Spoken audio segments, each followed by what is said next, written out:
konsultan, sampai juga pada teman-teman sekalian yang sudah hadir di sesi lecture hari ini.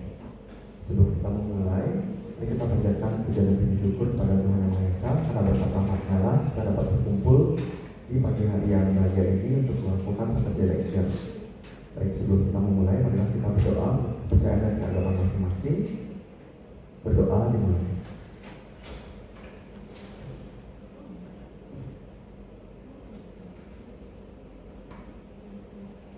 Berdoa selesai.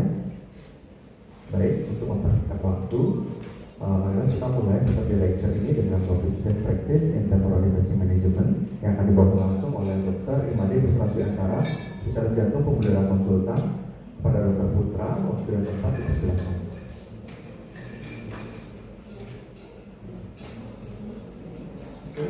Baik, terima kasih. Selamat pagi semuanya. Izinkan saya share screen dulu ya.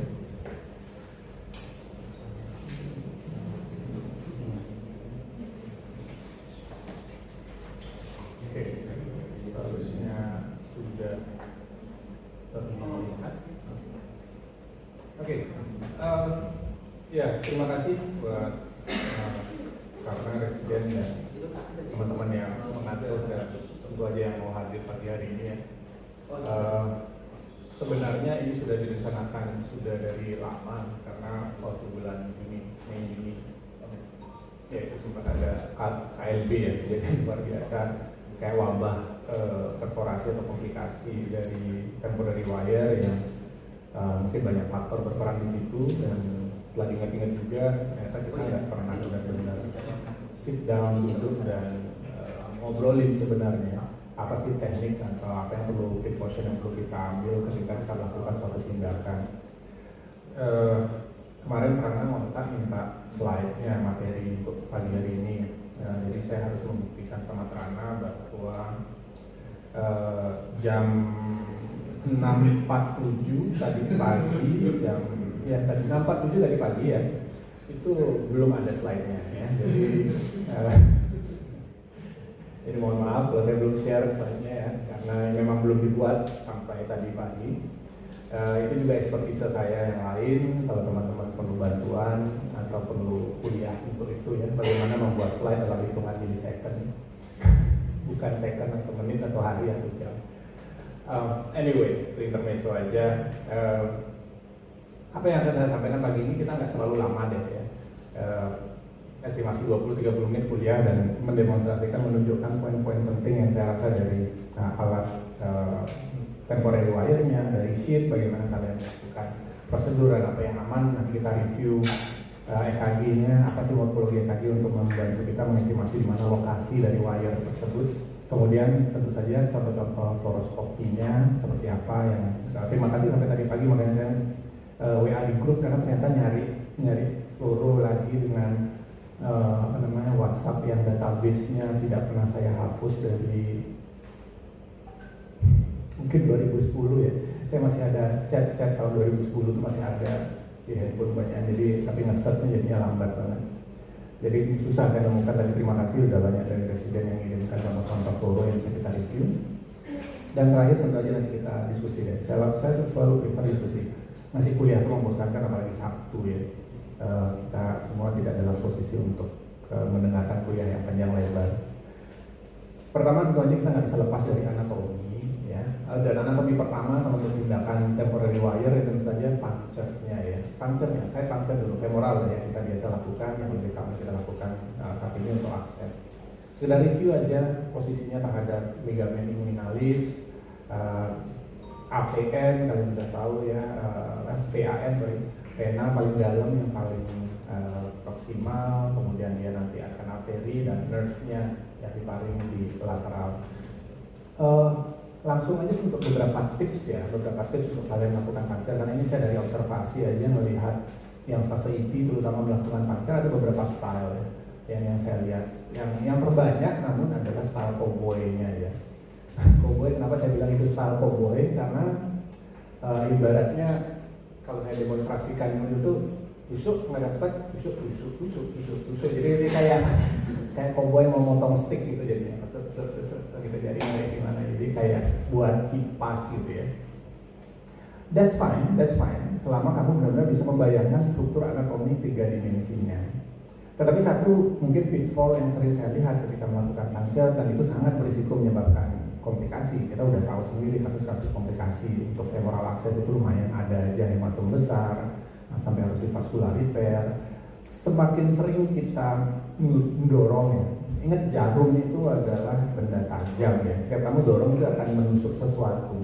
Semakin berulang-ulang kamu nusuk, semakin besar kemungkinan menyebabkan injury di organ atau jaringan yang tidak kita target atau tidak kita inginkan. Dan kalau kita lihat anatominya, ya, satu hal yang mungkin menurut saya guiding yang paling penting yang saya lihat tidak banyak dari kalian lakukan yang harus saya kasih tahu ketika melakukan puncture femoralis adalah lihat pasiennya, wajahnya pasiennya ya, bukan pahanya yang dilihat. Karena percuma kalian melihat paha, ya. Femoral side itu bukan untuk dilihat, tapi untuk dipegang, dipalpasi. Mata kalian adalah di tangan untuk mengetahui di mana arterinya, kemana dia jalan arterinya. Kalian puncture berdasarkan imajinasi itu. Kalau orang pertukangan itu bilang ada pepatah yang orang pertukangan ya, measure twice, cut once. Ngukurnya 2 kali, baru motongnya sekali dengan akurat. Setelah diukurnya konfirmasi 2 kali. Bukan measure once, cut twice tuh. Potong ternyata kurang lurus, nanti potong lagi sekiranya sini. No, measure twice, cut once. Dalam puncture yang paling ideal, ya, yang paling ideal itu juga perlu dilakukan. Artinya apa? Mata kamu itu adalah tangan kamu palpitasi, rasakan di mana arterinya. Kan yang bisa kamu palpasi arterinya. Venanya kamu nggak tahu. You never feel the vena. Apalagi kalau udah agak umur, vena itu nggak akan pernah rasa. Arteri yang bisa kamu rasa. Dan ketika puncture arteri, yang satu yang sering saya lihat pitfallnya adalah kalian berhenti begitu dapat arteri. Nah, begitu dapat arteri, kalian yakin oh ya udah itu arteri. Udah vena pasti sebelahnya dikit, proksimal sedikit. Itu kurang tepat. Itu benar, tapi kurang tepat. Itu baru informasi dasar. Kalian baru mempalpasi mendapatkan di mana arteri, punktum arterinya paling kuat. Oke, di situ arterinya. Yang sering saya lihat kalian belum lakukan adalah menelusuri kemana arterinya. Karena variasi anatomi, posisi paha pasien, mungkin kakinya lurus begini dengan dia melimpah ke samping itu akan membuat ini either lateral gitu atau tegak lurus longitudinal dia sejujur, atau dia bisa aja kelakar, mungkin dia kakinya kalau itu tuh kakinya agak gini dia sebenarnya, dengan gini lurus itu beda nanti posisi anatominya. Jadi itu yang perlu kita tahu. Dan gimana cara kita tahu itu? Ya kita palpasi. Kalian merasakan pertama arterinya di sini, geser 2-3 cm, cari di bawah ini sebelah mana dia. Tujuannya apa? Sehingga kamu tahu persis angle-nya itu kemana dari posisi kamu relatif terhadap posisi kamu. Apakah dia lurus, tegak lurus dengan bed, sejajar bed, memang seperti itu, maka kamu nanti puncture-nya juga akan bisa ngarahin sejajar bed. Kalau dia ternyata ke lateral gitu ya, kamu pegang di sini proksimalnya, ternyata dia di tengah-tengah, begitu ke bawah, kalau dia lebih ke lateral atau mendekati kita, maka kita juga bisa memprediksi venanya di mana berdasarkan informasi itu. Jadi measure twice, pastikan kamu yakin arterinya di mana. Dan jadi secara longitudinal kamu ukur, medial ke lateral juga kamu cari di mana benar-benar punktumnya yang posisinya. Setelah itu mainlah imajinasi, bayangkan secara 3 dimensi, lihat beginilah posisi kalau femoral kiri ya. Posisi anatominya gitu, jadi selalu venanya di dalam. Nah, dari gambar anatomi ini juga, di sesi ini juga kita bisa lihat ada clue berikutnya yang penting. Kenapa saya bilang lihat pasiennya, bukan pahanya, karena pahanya kamu nggak punya mata Superman dan nggak bisa melihat tembus kan untuk melihat arterinya di mana. Jadi yang kamu lihat adalah ekspresi pasiennya. Kenapa? Karena kalau titik puncture kamu benar, kamu puncture mencari arteri maupun vena, tidak ada nyeri atau minimal nyeri. Dan jangan lupa memberikan anestesi itu bukan memberikan anestesi sampai di bagian dalam ya. Lidocaine anestesi untuk akses femoral maupun radial sekalipun itu sebenarnya lebih ditargetkan pada superficial skin-nya saja. Karena di situ paling banyak nerve ending untuk pain. Free nerve ending untuk pain itu ada di kulitnya. Begitu di bawah kulit subkutis itu barely ada nerve ending. Jadi di mana nerve ending berikutnya yang banyak? Tendon berikutnya yang banyak. Jaringan-jaringan ikat. Karena itu secara fisiologis penting buat badan kita untuk tahu kalau kita overstretching, kalau kita over beban yang tahan tungkai kita berlebihan, sinyal nyeri itu kan memberitahu kita untuk, wih jangan dipaksain, berarti stretchnya berlebihan, sudah ada mulai ruptur tendon-tendonnya.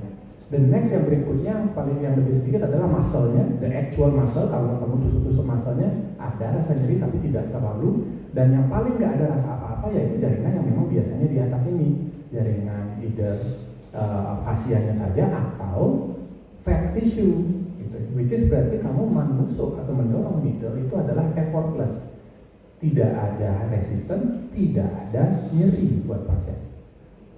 Interpretasinya gimana? So anytime kamu puncture, pasiennya ada, stop. Either kamu masuknya salah, tidak di posisi atau di area yang tepat, atau kamu sudah terlalu dalam sehingga kamu mengenai area lain yang bukan target kamu. Either ligamennya, either inguinalnya juga bisa kamu kena, banyak hal yang kamu kena yang jelas, atau nerve-nya bahkan kalau melenceng banget, mungkin nerve-nya kamu kena. Jadi kalau pasien nyeri ulang approach-nya, generally ulang approach-nya, mayoritas pasien tidak kesakitan. Apalagi kalau sampai kerja, pengen nangis itu pasti salah angle, salah sudut, ada something is wrong. Karena seharusnya tidak banyak saraf di area itu. Itu beberapa tips penting yang saya rasa perlu disampaikan. Begitu juga terkait observasi atau saat melakukan puncture. Next tips, varian anatomi tidak selalu dia berdampingan begini. Tidak selalu side to side arteri dengan vena. 10-20% venanya itu di belakang arterinya. So, ketika kayak gitu kamu puncture, nggak dapat kamu mendekati, kena arterinya yang kena, venanya nggak kena malah karena dia sembunyi agak di belakang.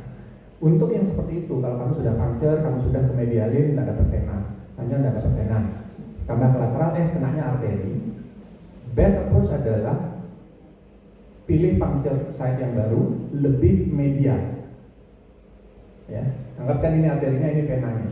Jadi ini pada arteri venanya. Jadi kalau kamu kenanya arteri, kamu pindah ke sisi medial. Ini saya contohin paha kanan ya kalau kita approach itu. Jadi lebih medial. Tujuannya apa? Supaya kamu bisa lebih akut angle ke arah arterinya. Tetapi kamu punya area akses entry point yang lebih luas tanpa kenain si arterinya. Ya. Kemudian kalau dapat atau kena arteri, ingat pressure dulu. Ya, setidaknya 1-2 menit pressure dulu pakai jarinya. Kenapa? Karena kalau kamu terlalu semangat, nanti dan ya udah nggak ngerebes di kulit, dia ngerebes arterinya itu biasanya di sekitar arterinya sendiri, termasuk venanya akan tercover oleh hematom. Kalau ada hematom di situ, kamu bingung nanti puncture. Ketika kamu puncture ada ngalir pelan-pelan kayak vena, aspirasi mampet, padahal itu cuma hematom di sekitar arteri yang tadi kamu puncture. Jadi pastikan kamu pressure dulu 1-2 menit supaya dia berhenti dulu. Di dalam kita yakin dia tidak sedang menumbuhkan hematom yang bisa kamu kira sebagai vena. Tips lain adalah pressure. Perhatikan kalau pressure-nya di atas 140/90 ISDN sublingual. Tujuannya apa? Supaya arterinya juga kalau kamu kena puncture, hematom juga itu juga minimal. Ini juga trik, atau mungkin ada yang belum pernah dengar, saya kasih tahu trik untuk upshift ya, untuk yang di belakangnya, bawa ISDN, beli ISDN, bekelin sendiri ya. Kalau pasiennya tensinya tinggi, kamu upshift, kasih dia ISDN sublingual pasiennya. Kenapa? Ya lebih cepat aja kerjaannya, kamu nggak lama-lama upshift gitu loh. Ya, itu trik zaman cabut shift di belakang kalau kamu yang upshift. So pressure is important untuk hematom, jangan lupa. Oke, so far ada pertanyaan dulu? Itu masalah akses site ya, kadang-kadang saya lihat masih perlu ditingkatkan ininya, tekniknya. Ya, silakan. Saya izin tanya terkait optimal puncture site kan, kalau dulu saya dikasih tahunya jangan selalu dekat sama lipatan inguinal, karena nanti kan dia tertutup macam-macam. Tadi kan kita secara transversal kita dapat kira-kira kalau secara longitudinal seberapa jauh sih dari lipatan inguinal ke daerah kita tusuk? Karena saya pernah dulu tuh agak jauh, ternyata nggak dapat. Setelah kita dapat, ternyata itu kayaknya cabang superficialnya. Setelah proksimal lagi baru lancar. Kira-kira gimana optimal? Oke, good. Ini ada sesuatu juga saya bikin kecelin.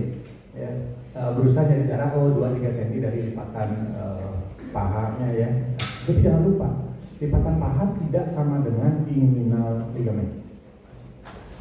Semakin kurus, semakin dekat ya. Betul, lipatan paha itu mungkin kalau orang yang kurus sekali itu, orang tua terutama yang kurus, lipatan paha itu ya langsung ligamen inguinal di bawahnya naik dikit sekali. Tetapi ketika seseorang bertambah gemuk, ketika fat tissue tambah banyak, dia semakin jauh ke arah kaudal. Jadi semakin gemuk pasiennya, semakin pas kamu harus di lipatan pahanya untuk nusuknya. Itu semakin mendekat kamu di lipatan paha nusuknya.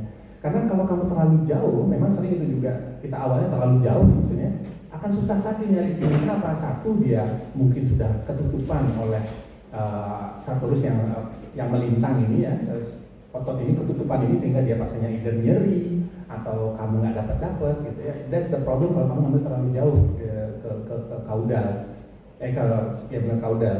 Jadi kamu harus pindah, atau dia sudah bercabang begini dia lebih kecil, lebih susah lagi targetnya. Targetnya kan dia sebelum bercabang kita pengennya. Itu yang paling besar, femoralis yang paling besar. Ya varian anatominya bercabangnya bisa proksimal, bisa ada distal sih. Tetapi itu kenapa kita pengen agak-agak mepet atau dekat dengan inguinal ligamennya sebenarnya area puncture-nya. Jadi pakai kegemukan pasien. Semakin besar pahanya, semakin dekat kamu harus ke atas ke kranial. Karena kalau terlalu bawah nggak dapat. Ya boleh aja sih kalau mau coba dulu sekali 2 kali di bawah karena sama sekali nggak dapat apa-apa. Arterinya pun nggak bakal dapat biasanya kalau dia terlalu distal. Kenapa? Karena dia udah ke dalam. Ketika dia lewat dari inguinal di bawah inguinal ligamen ini, arteri itu dia mendekat ke dalam, mendekati tulang humerus, tulang femoralis. Jadi dia akan tambah jauh dari permukaan sehingga tambah susah ngenain arterinya. Dia superficial, itu hanya memang di area ini aja, di segitiga ini. Jadi kalau kamu nggak dapat apa-apa di sebelah arteri pun nggak kena, berarti kamu pasti terlalu distal. Udah lebih ke kranial aja, ke atasin lagi. Tergantung gemuknya. Itu yang karena default kita ingatnya dari permukaan superficialnya, padahal di dalam jauh banget. Makanya kadang-kadang itu juga konsep measure twice, puncture once.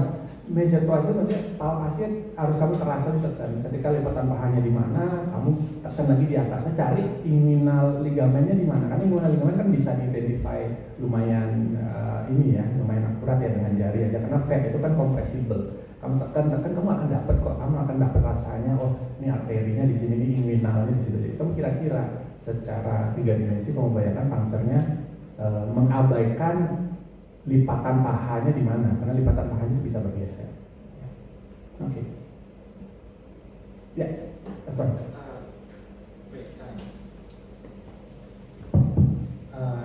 Mungkin tambah, dokter, pertanyaan tambahan dokter tadi kan mengenai side puncture. Tergantung tadi setelah puncture itu kan kita sebenarnya kan sebelum puncture itu kan di anestesi lokal gitu loh. Jadi pasiennya kan pasti akan ada episode nyeri dulu, andai kata pun kita benar melakukan lidocaine-nya itu atau bius lokal itu. Teknik yang benar untuk melakukan bius lokal itu sebenarnya di paha itu seperti apa? Karena beberapa kali saya ketemu di stase cat itu tiap DBJP untuk koro itu sama intervensionis punya teknik yang berbeda. Ada yang menggunakan area lokal saja dengan memutar di sekitarnya. Ada yang sampai menyilang ke lateral seperti itu agar tujuannya untuk mengenai si nervus yang gede gitu, femoralis yang besar. Yang mana kalau pernah dicoba 1 kali, tapi memang itu orangnya kurus dong, jadi jalur itu nyampe. Itu cukup berhasil memang. Cuma memang sebenarnya bagaimana sih caranya yang tepat dan cukup baik untuk memberikan anestetik yang baik. Karena kalau anestesinya nggak baik, pengalaman selama ini ya masalah CTC aja gitu loh. Itu memang pasti akan susah karena pasien akan mau dia menahan sakit itu dia pasti akan menarik sedikit kakinya yang mana itu akan mengganggu area kita untuk puncture si vena karena kan ini bukan arterinya. Justru malah lebih sering kenanya arteri jadinya akhirnya karena dia bergeser seperti itu. Mungkin itu sih pertanyaan tambahannya dokter melanjutkan yang ditanyakan. Makasih dok. Ya, makasih Asman. Saya nggak tahu sih, yang udah dapat stase IP deh, yang lihat saya puncture, dan ini dari pengalaman saya ya, lagi-lagi yang namanya style ya, gaya ya. Tapi seperti yang saya jelaskan tadi Asman, kita belajar balik ke anatomi aja sih. Free nerve ending untuk pain itu ada di mana sih? Gitu. Dan struktur anatomi di situ apa sih di atas target area kita, di atas vena, arteri, dan kenapa daerah itu adalah area yang disarankan, recommended untuk puncture? Adalah karena tidak ada apa-apa apa di situ?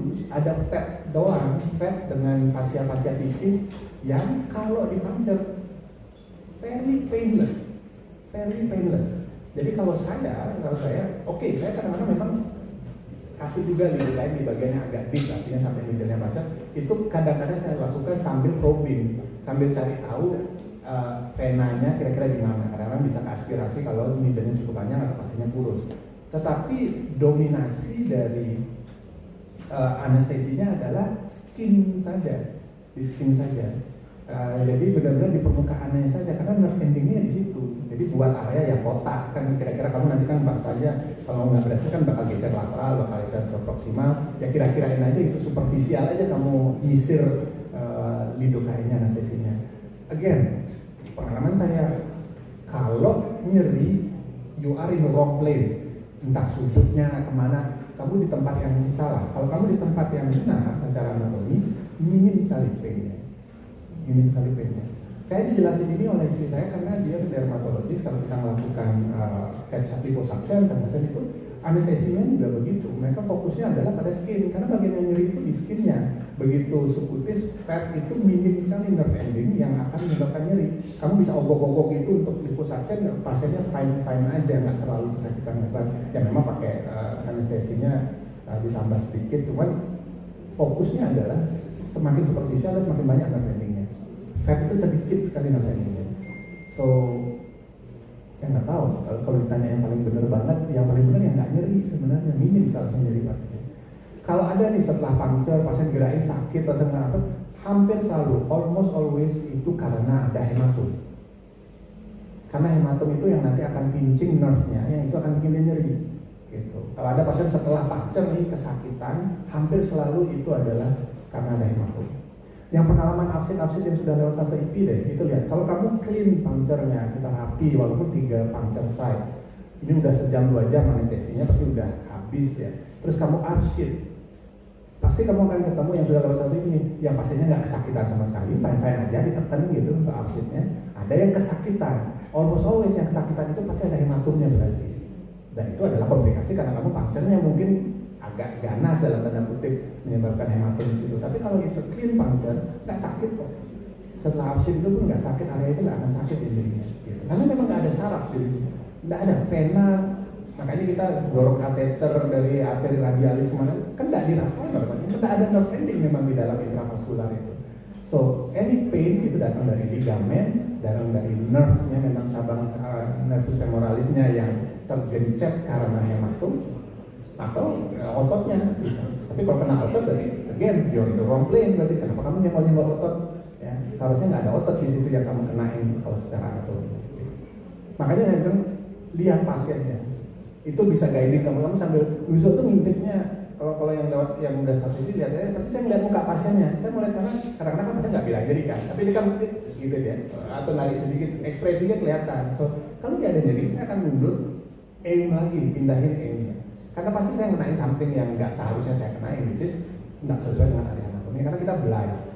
Ya kalau kamu tanya yang paling benar, paling bagus lagi sih selalu pakai Doppler seharusnya. Doppler that's the best approach kalau kamu mau yang the cleanest possible, visually guided. But blind begini sih fine aja selama ini. Any other question? Nanti buat minta intervensi kuliah akses ini. Kalian juga pasang kena memang koboy juga ya, ini dari sini coba karena matung katanya. Oke. Alright, lah kok ngomongin ini aja 20 menit. Oke. Ya udah kita lanjut dulu. Atrium atau jantung sekarang ini secara anatomi ya, dari fluoro kalau view kita kan PA, AP apa namanya frontal aja ya, harus dibayangkan secara 3 dimensi. Bagian paling menyebalkan dari anatomi jantung, kenapa otak kita itu konslet dan sulit membayangkan, karena ada istilah jantung kanan, jantung kiri, tapi dalam kenyataannya jantung itu oblik, ya kan? Depan kiri, walaupun kita bisa pilah katakanlah seperti ini kurang lebih. RV-nya di kanan, memang LV-nya di kiri, tetapi wall-nya itu kan oblik seperti bayangkan imajinasi garis ini septum interventricular septumnya itu dia oblik seperti ini. Dan itu memang akan sangat mengacaukan imajinasi kita atau sangat sulit membuat kita untuk benar-benar menginterpretasikan di mana sebenarnya septumnya, di mana sebenarnya apexnya. Apexnya itu semua imajinasi dan memang takes time, perlu waktu untuk membiasakan dan melihat banyak peluru dan memasukkan kateter. Belum lagi kita tahu anatomi dari RV. Ya. Kalau kalian sudah melewat echo kan udah melihat kadang-kadang bahwa echo itu kadang-kadang ada moderator band yang jelas. Struktur dari RV itu kompleks, ya. Dia bukan dinding tabung bersih kayak ruangan itu nggak. Ada ada tendon-tendonnya yang memegang dari tricuspid leafletnya, walaupun tidak sebesar mitral. Ada moderator band, dinding tempat kita mau naruh temporary wire itu juga benar tidak rata. That's why kadang-kadang mungkin yang pengalaman coba reposisi kayaknya dari peluru sama posisinya, tapi kok capture-nya beda banget threshold-nya gitu. Yang satu nggak threshold capture sama sekali, yang satu capture. Karena ini struktur anatomi ini kompleks sekali, kamu bisa nyangkut di mana-mana sebenarnya. Dindingnya benar-benar tidak rata. Jadi jangan membayangkan dindingnya itu apik gitu ya. Kalau kamu nyentuh pas di sini mungkin nggak akan capture, tapi begitu kamu geser dikit nempel ke dinding septumnya baru dia capture. Karena ada sebagian dari ini adalah bukan jaringan myokard yang kontraktil, dia sedikit jaringan ikat, terutama moderator band itu dia mungkin tidak akan capture dia biasanya kalau kita kena pas nempel di bagian situ. Dan hal lain yang penting kalian notice adalah apexnya itu sangat tipis.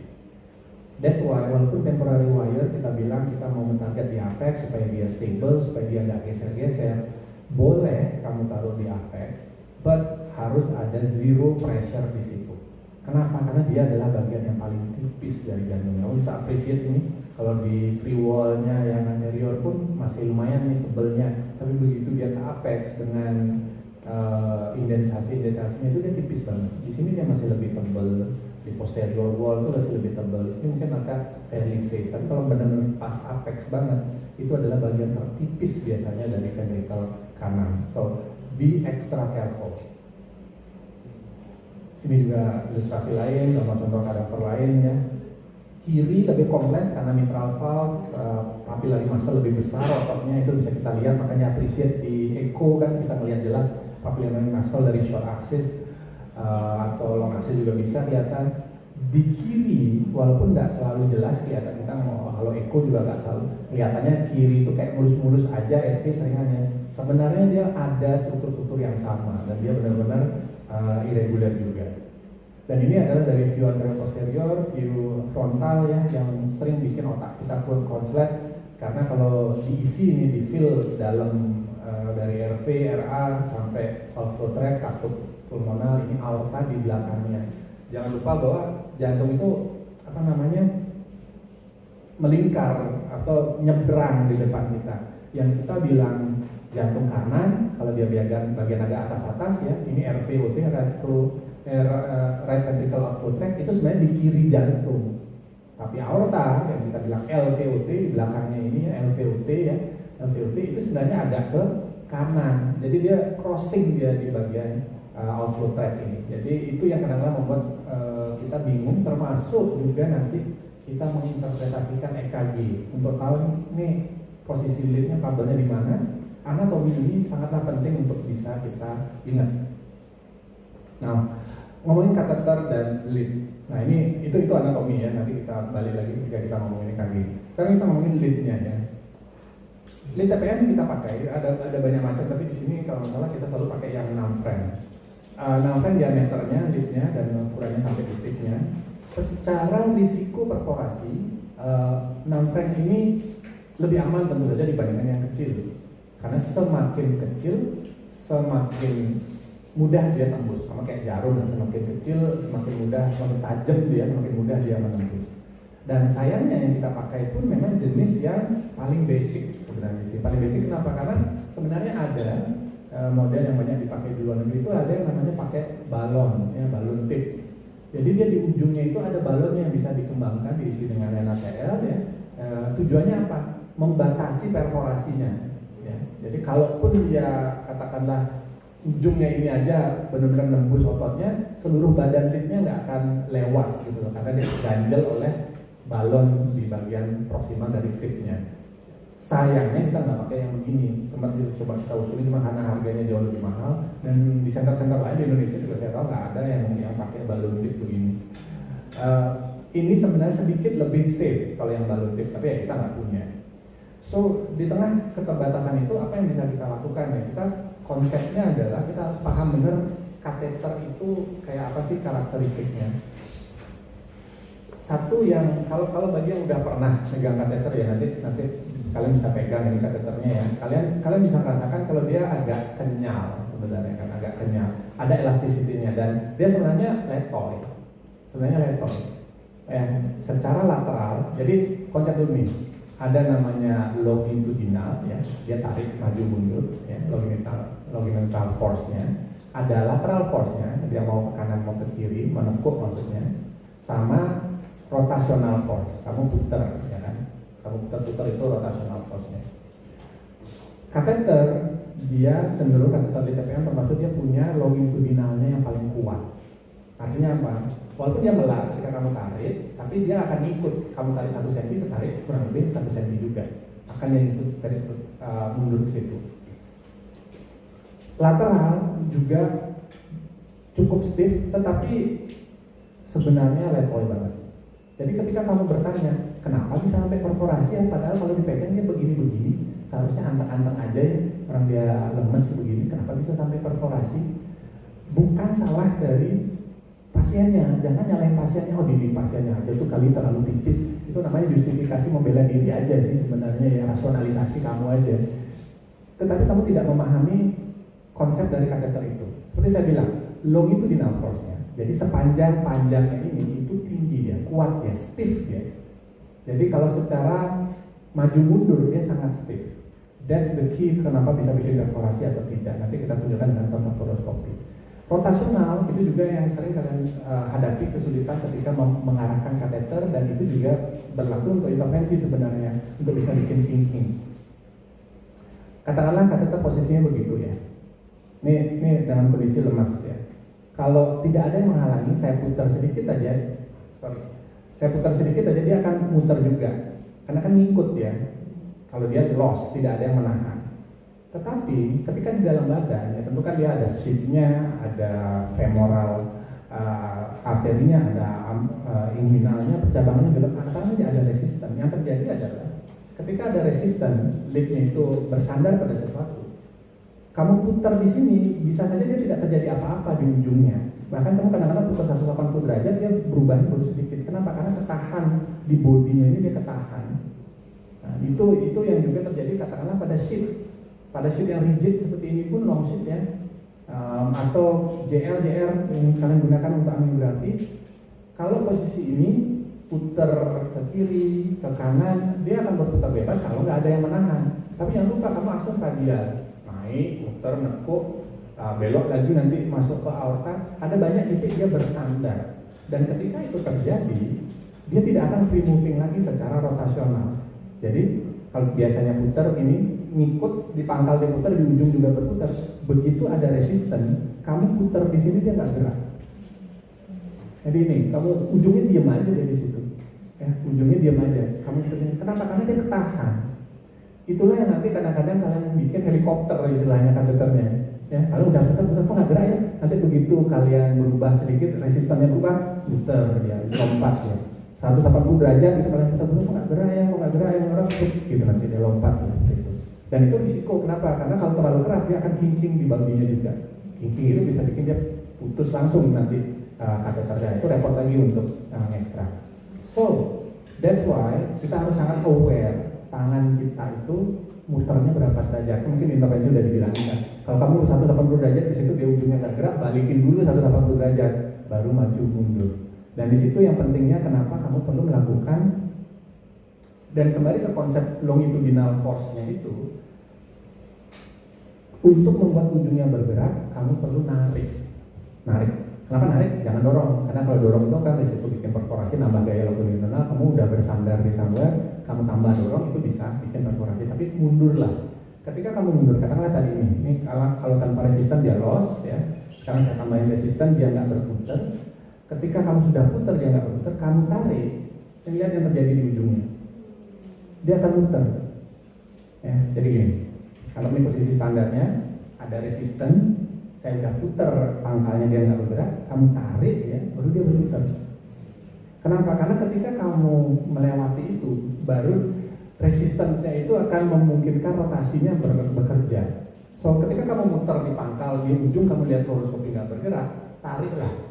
Tetap ada torsi, ada rotasinya sedikit, tapi kamu tarik itu baru dia akan ikut ujung kateternya. Konsep ini penting. Kenapa? Nanti kita lihat di fluoroskopinya, tentang fluoroskopinya. Lagi-lagi ini adalah sheet yang letoy sebenarnya TPM ya. Tetapi begitu kamu punya tempat menyandar, tempat sandaran, nanti kita lihat dari fluoroskopinya, itulah yang akan membuat ujungnya ini benar-benar kayak jarum. Dan jangan lupa posisi kateter ini menempel pada miokard yang berkontraksi. Kan ventrikel itu kan memendek ketika berkontraksi, memendek, berkurang secara volume dan diameter maksudnya. Dia akan memendek dan itulah risiko terjadinya perforasi. Oke, sekarang morfologinya, dimana kita tahu morfologi di mana dia nempel dan sebagainya, kita bisa lihat dari EKG. Ada beberapa EKG kelamaan. Oke, ini adalah tiga contoh posisi ya yang bisa kita dapatkan. Clue-nya seperti apa? Yang pertama dulu kita lihat bisa sebenarnya lead 1, mulai dari lead 1 aja. Kamu bisa lihat bahwa kalau di outflow track, lead 1-nya kemana? Negatif. Kenapa begitu? Ada yang tahu nggak? Kenapa di lead 1 itu dia negatif?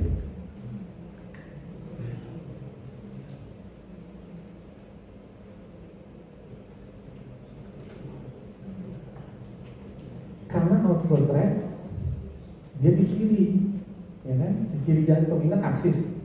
Lead 1 aksesnya kan dari kanan ke kiri. Jadi kalau dia positif dari kanan ke kiri, tapi kalau dia dari kiri ke kanan dia akan negatif di lead 1. Kalau kamu ketemu temporary wire, kamu taruh dan dia negatif dia di lead 1 ketika kamu on pacing, berarti dia pasti di outflow track, di atas dia.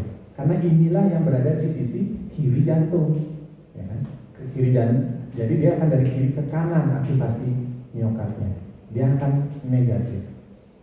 Nah, karena dia di sisi kiri jantung.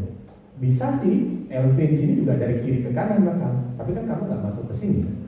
Kecuali kamu masuk ke coronary sinus, which is bisa terjadi juga. Kadang-kadang nggak sengaja kamu masuk, kalau nggak di sini kamu masuk ke coronary sinus, kamu ngikutin alurnya coronary sinus sampai di sini. Kamu coba tes di sini, negatif dia di lead 1. But clue-nya adalah kateter TPM seharusnya nggak mungkin nyentuh siluet kiri dari jantung. Kenapa? Karena septumnya berhenti sini, ada gap, ada jarak seharusnya antara sampai mana kateter kamu bisa lewat. Jadi kalau kamu benar-benar nyentuh tip dari siluet jantung dari view frontal, itu kemungkinan masuk ke coronary sinus. Kemudian dari posisi lead, baru kemudian bentuknya kamu bisa lihat dari lead 2, 3 AVF, tergantung positif atau negatif. Semakin ke bawah, tentu aja dia akan semakin negatif. Kalau dia di atas, di outflow track 2, 3 AVF positif. Jadi itu akan membantu kamu menentukan di mana posisi kamu relatif dengan septum ini, apakah dia di atas, di tengah, atau di bawah. Karena alasan anatomi tadi, ya, sebisa mungkin selalu bisa dihindari, jangan dapat 2, 3 AVF negatif. Karena itu berarti kamu di apex banget. Kalau memungkinkan agak naik dikit. Artinya kamu berharap ada R sedikit lah di 2-3 AVF-nya. Di sini deh, cari tempat nyangkutnya yang agak naik sedikit. Kalau bisa jauh-jauh dari siluet diafragmanya kalau frontal. Kalau tidak diafragma dekat situ, pasti dia berarti di apex banget ke bawah ya, dan akan menghasilkan 2-3 AVF-nya yang negatif. Ini contoh lain dari EKG 12 stripnya ya. Kalau dia 2-3 AVF-nya negatif banget gitu ya, itu berarti dia semakin ke apikal. Kalau dia di septum malah dia bisa positif dan agak narrow dia kadang-kadang ya, in between dia bifasik, dia biasanya 2-3 AVF. Ini kemarin pasien yang kita PPM kemarin tuh bifasik tuh 2-3 AVF-nya saya lupa, saya nggak simpen turunnya. Jadi nyangkutnya di area sini. Jadi kalau bisa hindari area apex yang tuh apikal, karena itu kateter kita memang jenisnya yang tanpa balon, leadnya kita yang tanpa balon, dan risiko perforasinya paling tinggi. Itu masalah kateter dulu. Ada pertanyaan sedikit? Oke, kita lihat aja satu contoh fluoronya. Mungkin kalian pernah ingat di grup yang saya buatin gambar jelek ini. Nah, kembali ke konsep longitudinal force-nya. Kalau katakanlah kamu menempatkan lead, punya lead di apex, katakanlah dia masuk apex, maka sedalam fluoroskopi titik krusial yang perlu kamu lihat adalah titik B dan A. Kenapa? Ada dua sudut ini. Kenapa? Karena yang titik A adalah berarti dia di right atrium, di tepi lateral dari right atrium. Titik B adalah di mana tricuspid valve-nya. Dua titik itulah yang bisa mendorong kateter kamu ke arah apikal, sehingga membuat dan ke arah apikal itu ya itu di bagian yang paling tipis ini tadi. Kalau diarahnya seperti ini gambarnya. Ini adalah langsung aja review contoh kateter. Apa yang kita mau lihat? Ingat tadi clue-nya kalau dari view frontal, badan kateter selalu menyisakan sedikit jarak dengan siluet jantung. Ini berarti oke, ini pasti di RV nih. Kalau punya kateter yang nyentuh sampai siluet sini, berarti kamu di coronary sinus. Tarik mundur, bukan di situ markir TPM. Ini berarti ke apex dan dia ke bawah, cukup dekat dengan diafragma. Sudutnya juga mengindikasikan dia memang ke arah apikal banget. Jadi kalau di sini nih mungkin kalau lihat penyusuran itu mungkin dia memang di sini dia nempelnya, dan dia benar-benar di apikal. Nah, ketika sudah ada deploy seperti ini, maka kita ingin membayangkan di mana nih tricuspid annulus. Tricuspid annulus dekat-dekat tepi spinal kalau dia ukuran jantungnya dimensinya normal ya. Kalau dia semakin besar, tentu aja dia semakin bergeser ke lateral. Tapi kira-kira di sini, berarti tricuspid annulusnya akan di sini. Perhatikan lead di bodinya ini. Ada nggak dia gerakan-gerakan seiring dengan kontraktilitas jantung, gerakan-gerakan vertikal dari atas ke bawah? Karena itu menandakan kateternya itu kedorong ketika katupnya itu berkontraksi. Karena katupnya kan pasti akan mendorong sedikit, ya. Dan jantungnya sendiri, keseluruhan jantungnya itu akan mendorong dia ke bawah. Sebisa mungkin minimalkan gerakan vertikal di sini. Caranya meminimalkan gimana? Ya tentu saja dengan leadnya. Ya, kalau leadnya anggap sudah nempel di situ, anggap ini roof dari tricuspid annulus. Semakin kamu dorong, semakin kamu apekin hujan, semakin dekat dia dengan kateternya. Kalau kamu kasih slack sedikit, dia tidak akan kena. Ya, bayang ya. Anggap aja begini gerakannya. Kalau dia kayak gini, dia tidak banyak bergerak dia. Tapi kalau kamu terlalu menghujam, slacknya kurang, maka dia akan kedorong seperti ini. Ya, jadi bayangkan dia seperti itu. Itu satu crucial point. Titik B less critical. Kenapa? Karena kalaupun dia menyentuh bagian atas atau roof dari tricuspid annulus, dia fleksibel. Ingat, kita ngomongin lateral force kan, lateral force yang ke kanan ke kiri, itu masih fleksibel. Leadnya tidak akan terlalu menusuk. Problem yang lebih krusial adalah di titik A, di lekukan keduanya ini, lekukan yang di sisi dinding right atrium. Kenapa? Karena kalau ada dia neken di sini, ya, kalaupun dia neken di sini, gaya energinya itu kan akan terbagi dua kan, didorong ke kiri, didorong ke kanan, ya. Kan dua karena dia di tengah-tengah sini ngedorong ke tipnya sedikit, ngedorong ke bodinya juga sedikit. Dia akan terdistribusi, istilahnya gaya kontraksinya akan terdistribusi ke kanan sedikit, ke kiri sedikit. But itu dengan asumsi di kanan, di free wall-nya radium itu punya slack, punya jarak, punya distance. Kayak gini deh misal. Ini kan dia lempeng aja dia ke bawah, dia nggak nekuk. Kalau kamu bandingin dengan sebelumnya, ini nekuk dia. Yang nekuk dia berarti dia sudah dari bawah nih, sudah didorong begini, makanya dia nekuk. Kalau dia ada slack, dia akan membentuk diagonal begini, lebih mirip ke yang ini. Dia akan lebih smooth kurvanya, ya. Jadi dia akan bergeser. Ini misalnya contoh juga, ini yang secara vertikal kamu lihat keras sekali gerakannya. Ini mungkin di septum udah tinggi banget nih, tinggi banget. Dan kamu bisa melihat nih EKG walaupun agak buram ya, 2-3 AVF-nya positif. Spike pacing itu 2-3 AVF-nya positif, 2-3 AVF-nya positif. Kenapa? Karena dia tinggi, dia di mid septum hampir HVOT malah nih, positif dia malah dominan di 2-3 AVF. Ini tinggi banget. Boleh nggak di sini aja didiamin CPM-nya? Boleh dengan catatan risiko dislodgement memang paling tinggi di sini. Tetapi kalau kamu tanya bisa perforasi nggak di sini? Almost impossible. Kenapa? Karena tidak ada gaya sama sekali mendorong ke dinding RV-nya. Jadi ini sih yang paling aman justru. Tapi dia slippery. Kenapa? Karena dia bisa geser ke atas, bisa geser ke bawah. Kalau dia ibaratnya di apex ini, kan nggak mungkin dia geser melawan longitudinal force. Dia nggak mungkin dia geser mundur ke sini, nggak mungkin. Tapi di sini dia bisa geser ke atas, bisa geser ke bawah. Slippery dia karena di dinding MTOT itu sudutnya itu mudah untuk lebih licin. Jangan lupa FLT-nya, outflow track juga semakin ke atas dia semakin smooth dinding RV, semakin ke apex dia semakin berlegut-legut, dia semakin ada nggak teratur. Ini contoh lain misalnya juga. Ya, ini berarti dia apex banget, ke bawah banget kan. Apexnya malah mungkin lebih ke proximal, apexnya mungkin lebih ke sini. Tapi lagi-lagi itu sulit dijudge dari fluoroscopy, apalagi kalau bentuk jantung pasien tidak normal, misalnya ada hipertrofi, ada LV dilatasi, itu akan sangat mengubah anatominya. Bisa saja dia apexnya itu di sini, bukan di sini posisinya, karena sudah ada rotational change dari jantungnya, karena LV-nya semakin menghina.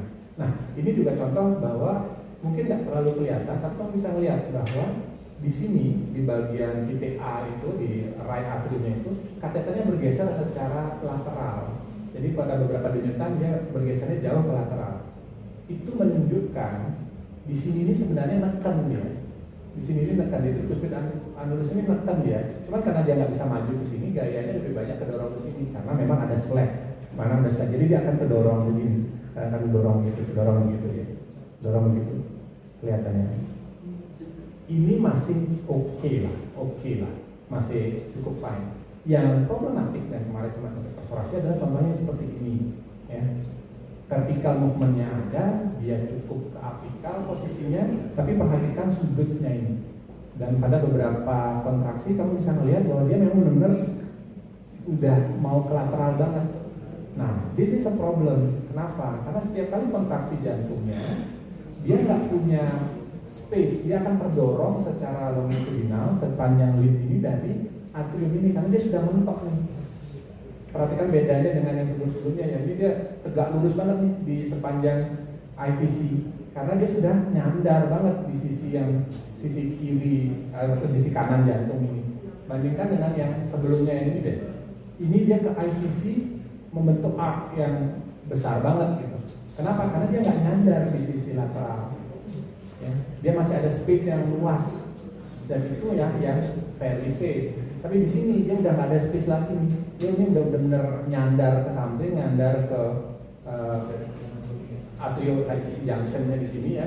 Jadi dia benar-benar nyandar nih. Kalau misalnya itu di sini pun dia gerak ke seolah-olah seperti gerak ke lateralisasi ya. Di sini pun bergerak karena itu berarti mentok banget. Dan itu yang akan menyebabkan ada gaya longitudinal yang benar-benar nusuk. Dan ya namanya didorong itu bagian tipis akhirnya ya perforasi ya. Disitulah komplikasi yang terjadi. So kapan dong kalau misalnya nggak dapat threshold, apa dong tipsnya untuk mencari yang bagus? Kadang-kadang kok nggak ada pilihan di situ aja yang mau capture. Ya tergantung usahanya berapa kali ya mau coba. Tapi yang bisa dilakukan adalah rotasi ya, rotasional, cari ke bagian septum, jangan cari ke bagian free wall tentu aja. Kenapa? Kalau bagian septum yang kamu perforasi tembusnya ke LV, which is bisa nutup sendiri. Tetapi kalau di bagian free wall yang kamu tembus ya, katakan ini ya. Kalau kamu counter clockwise, berarti dia ke arah free wall kalau dari atas nih. Berarti dia akan ke arah free wall ke sini. Sedangkan kalau kamu mau ke arah septumnya, berarti kamu harus clockwise, putarnya ke arah lunjang supaya dia lebih ke posterior lah. Sebisa mungkin arahkan ke posterior dan nyangkutkan di kalau ini RP ya, LP, sangkutkan di bagian-bagian yang trabekularnya tadi, anatomi tadi. Jadi carilah bagian septumnya ya, cari dia di bagian antara trabekular ini untuk nempel di situ, bukan di free wall-nya ya, bukan di free wall-nya. Jadi cari bagian-bagian di sini kalau bisa, jangan bagian free wall. Jadi itu harus ada clockwise sedikit, clockwise putarannya sedikit. Oke. Itu ya dari contoh-contoh fluoroskopinya. Kayaknya itu aja. Kalau ada pertanyaan, monggo. Ya, silakan. Masa.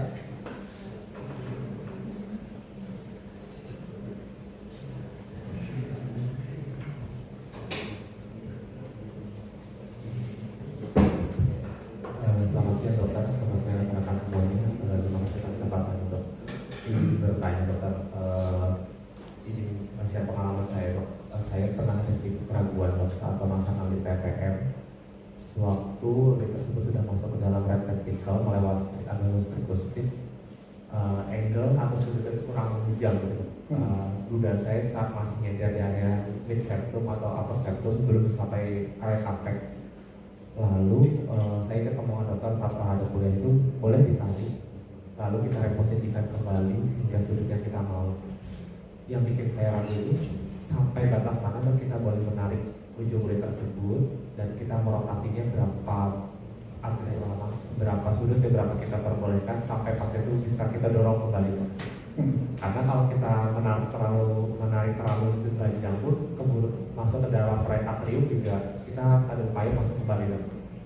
Makanan untuk batas penarikan. Terima kasih.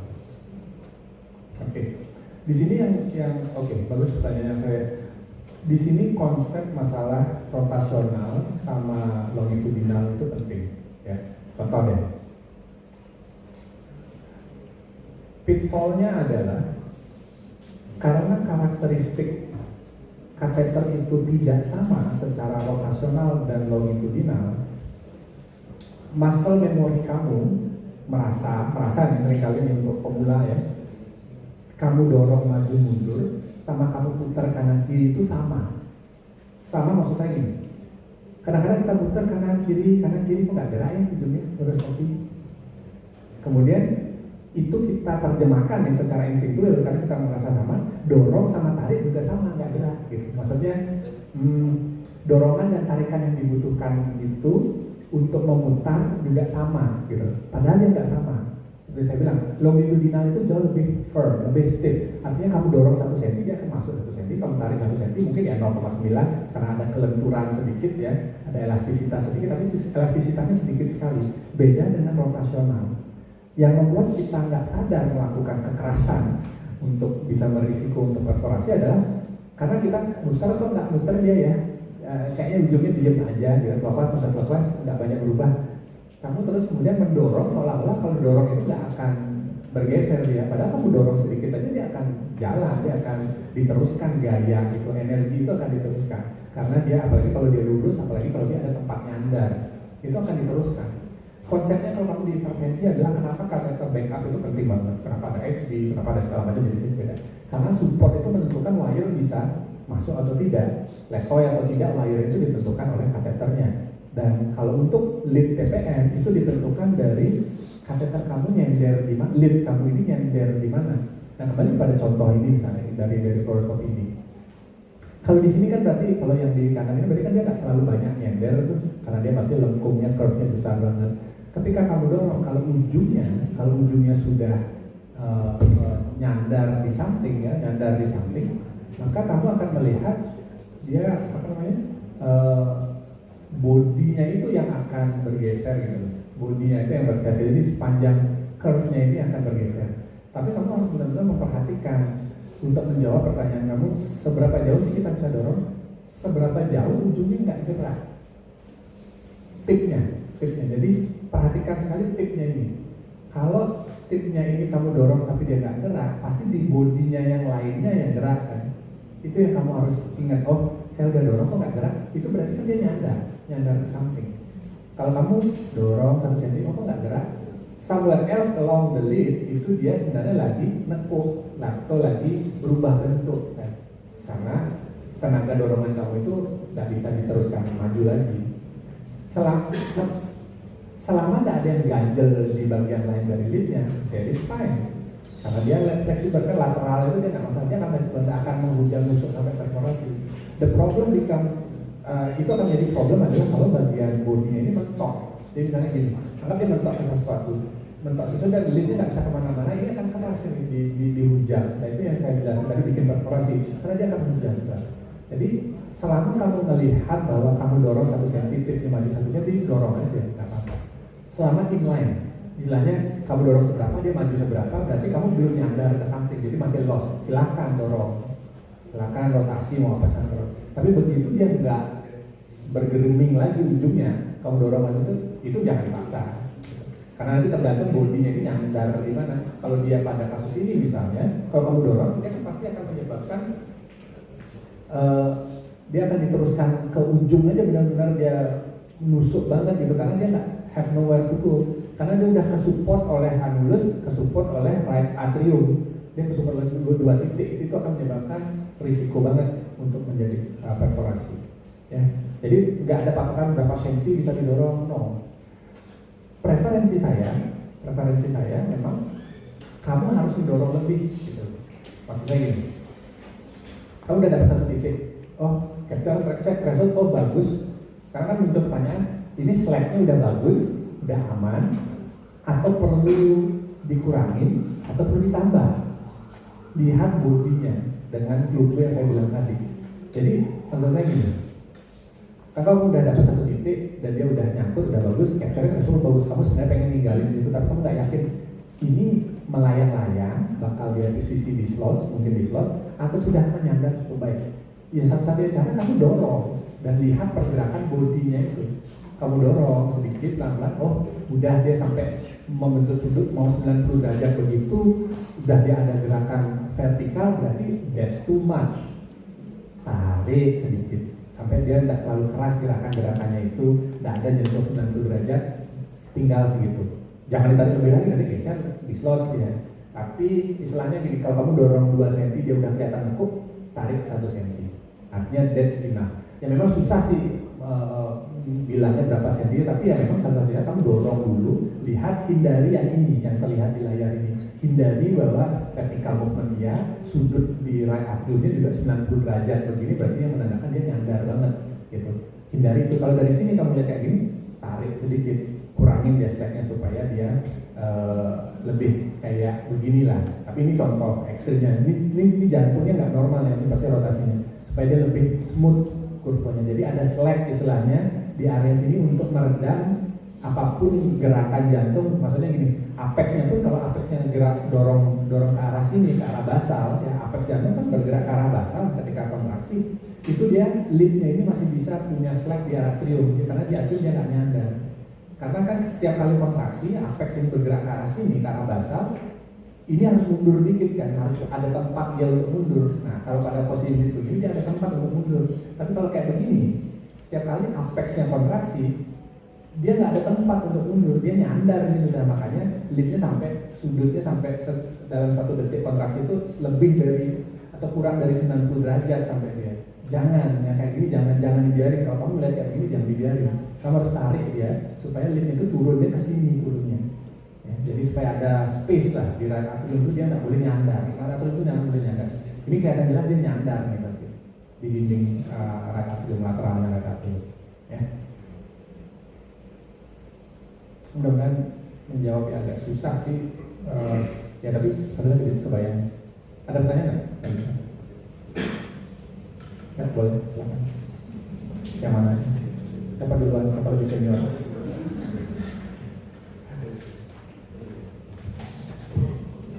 Terima kasih dokter. Mungkin ini juga menyambung pertanyaannya Aksa sih sebenarnya. Saya itu mungkin menurut pengalaman juga selama masang TPM itu yang susah itu menurut saya yang tempat nyandar di atriumnya dokter. Biar benar-benar scoring nggak nyandar juga di atriumnya. Nah mungkin kalau dia yang LA dilatasi kadang lebih gampang dok. Beberapa kali yang saya pasang tuh pasien yang muda, yang umur 20, yang SND kayak gitu, dia tuh udah saya modify berapa kali dia tetap nyandar di atriumnya dokter. Sebenarnya kalau dari awal boleh nggak kita modify, misalnya kita kira-kira di seberapa jarak sama ujung lead TPM-nya, kita dari awal kita bentuk dari awal. Masalah nggak ya dok sama TPM-nya? Saya waktu itu modify mau dia dok, jadi nggak terlalu nyandar di LA-nya, tapi saya takutnya apa itu ngaruh nggak sama nanti thresholdnya atau gimana? Mungkin itu pertanyaan saya. Dibentuk gimana? Nah, dari ini dong kayak kita dari awal gitu. Masalahnya ini nggak terlalu bisa ini udah shape dia sebenarnya, dan dia sebenarnya cuma satu curve-nya ini, cuma satu di ujung aja di TPM-nya. Ini kalau kamu manual shape mungkin mau dia berkurang sedikit, tapi dia akan kembali ke shape natural, hanya memang tidak desain itu shape. Tapi ingat, semakin kamu kurangin sudutnya ini, dia jadi kaca lurus, semakin susah nanti kamu bawa ke RV-nya gitu. Karena tujuan dari curve ini sebenarnya cuma untuk membantu kamu pinter-pinter supaya dia mau lompat ke RV sebenarnya gitu. Boleh aja kalau kamu rasa misalnya terlalu menghujam ya, kamu kurangin curve-nya, kamu paksa ujungnya ini. Masalahnya bodinya nggak bisa di shape sama sekali. Bodinya ini memang bukan untuk di shape, dia akan lepoy aja gitu, nggak banyak berubah. Boleh aja sih coba berubah, cuman most case nggak perlu. Sebenarnya most case nggak perlu. Karena kan di satu sisi kamu perlu curve itu supaya dia mau jatuh ke RV gitu. Karena tapi curve itu memang bisa berlebihan sehingga dia terjal begini gitu, jadinya ke bawah. Ya that's fine. Yang penting kalau saya kayak gitu. Coba tarik mundur clockwise dikit supaya dia ke arah posterior. Nah, kalau dari saya ya, kalau view dari kamu misalnya fluoroskopi itu begitu masuk begitu hujan itu clockwise sedikit ya, clockwise supaya dia mengarah menjauhi kamu dia supaya ke arah posterior wall. Itu area yang safe untuk kamu. Jadi mundur, maju lagi cari bagian yang nyangkut. Ya. Sebenarnya kalau dipikir-pikir atau dicari-cari, kecuali dia infak RV atau pasien MI yang mungkin luas banget, CAD multivessel itu seharusnya banyak opsi untuk yang bisa capture di right ventricle. Biasanya hanya pada pasien-pasien yang atau dilated kardiomyopati yang gede banget itu memang banyak scar tissue di mana-mana, itu pasti akan selalu susah thresholdnya sih, akan selalu susah capture-nya. Ya coba terus sih. Yang paling penting menurut saya yaitu ketika kamu udah dapat thresholdnya acceptable, coba dorong, lihat bodinya, dorong 1-2 cm, lihat bodinya seberapa dia seberapa dia longgar, kemudian kamu coba tarik juga. Gitu. Jadi ibaratnya gini, kalau kamu dorong 5 cm, misalnya dari posisi gini ya, kamu dorong 5 cm dia jadi begini. Kamu tarik 5 cm dia jadi begini dan ujungnya mulai gerak gitu misalnya, ya udah kamu tengah-tengahnya itu gitu, seberapa maksimal sebelum dia benar-benar menghujam ke atas, seberapa dia loss ini. Jadi kamu ya ada spare lah. Yang sebenarnya kamu hindarin kan ketika poin di mana dia geser, ketika poin di mana dia geser. Jadi cara lain untuk mengetahui itu adalah kalau kamu udah dapat satu titik ya, kamu tarik pelan-pelan sampai kamu lihat tipnya itu geser dikit. Nah, berarti itu adalah titik di mana akan terjadi dislodge dan mudah terjadi dislodgement nanti secara kapasitas ditinggal sehingga nanti bakal potensi perlu reposisi. Kita nggak mau itu. Nah, dari poin itu kira-kira 3-5 cm itu masih bisa kamu dorong. That will be fine. Itu akan aman ya. 3 cm lah, kurang lebih kamu bisa dorong. Slacknya itu kamu dorong, maka dia akan nyandar. Jadi sama kayak nyari threshold itu adalah kita cari poin di mana dia akan dislodge. Kalau dorong maju kan nggak bakal dislodge, jadi makanya ngancem aja terus cuma kita masalah slacknya seberapa berubahnya. Jadi pakai point of dislodge-nya itu tambah dikit, gitu kasarnya kurang lebih. Ya. Oke, next. Ya, sampai itu. Ya, sampai.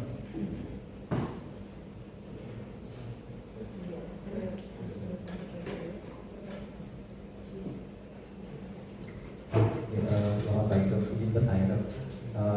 Saya dapat baca dok, kalau pada pasien dengan setting misalnya semi interior dengan oklusi di proximal SCA, kemudian dapat revaskularisasi, itu bisa memperlambat gravitasi disertai dengan potensi sementara.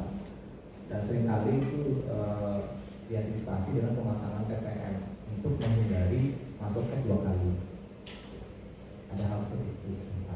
Oh, maksudnya supaya nggak usah tindakan ya kalau saya kita observasi ternyata dia nggak balik, nanti masukkan lagi gitu, ini pasang di awal temporary. Padahal sebenarnya secara teoritis itu bersifat sementara. Ya, pertanyaannya adalah dalam jangka waktu berapa lama idealnya kita menunggu untuk memastikan itu adalah temporary. Jadi bradikardia atau bradikardia disebabkan atau related dengan infak, berapa lama kita idealnya menunggu untuk menentukan ini bakal perlu pacing atau enggak gitu.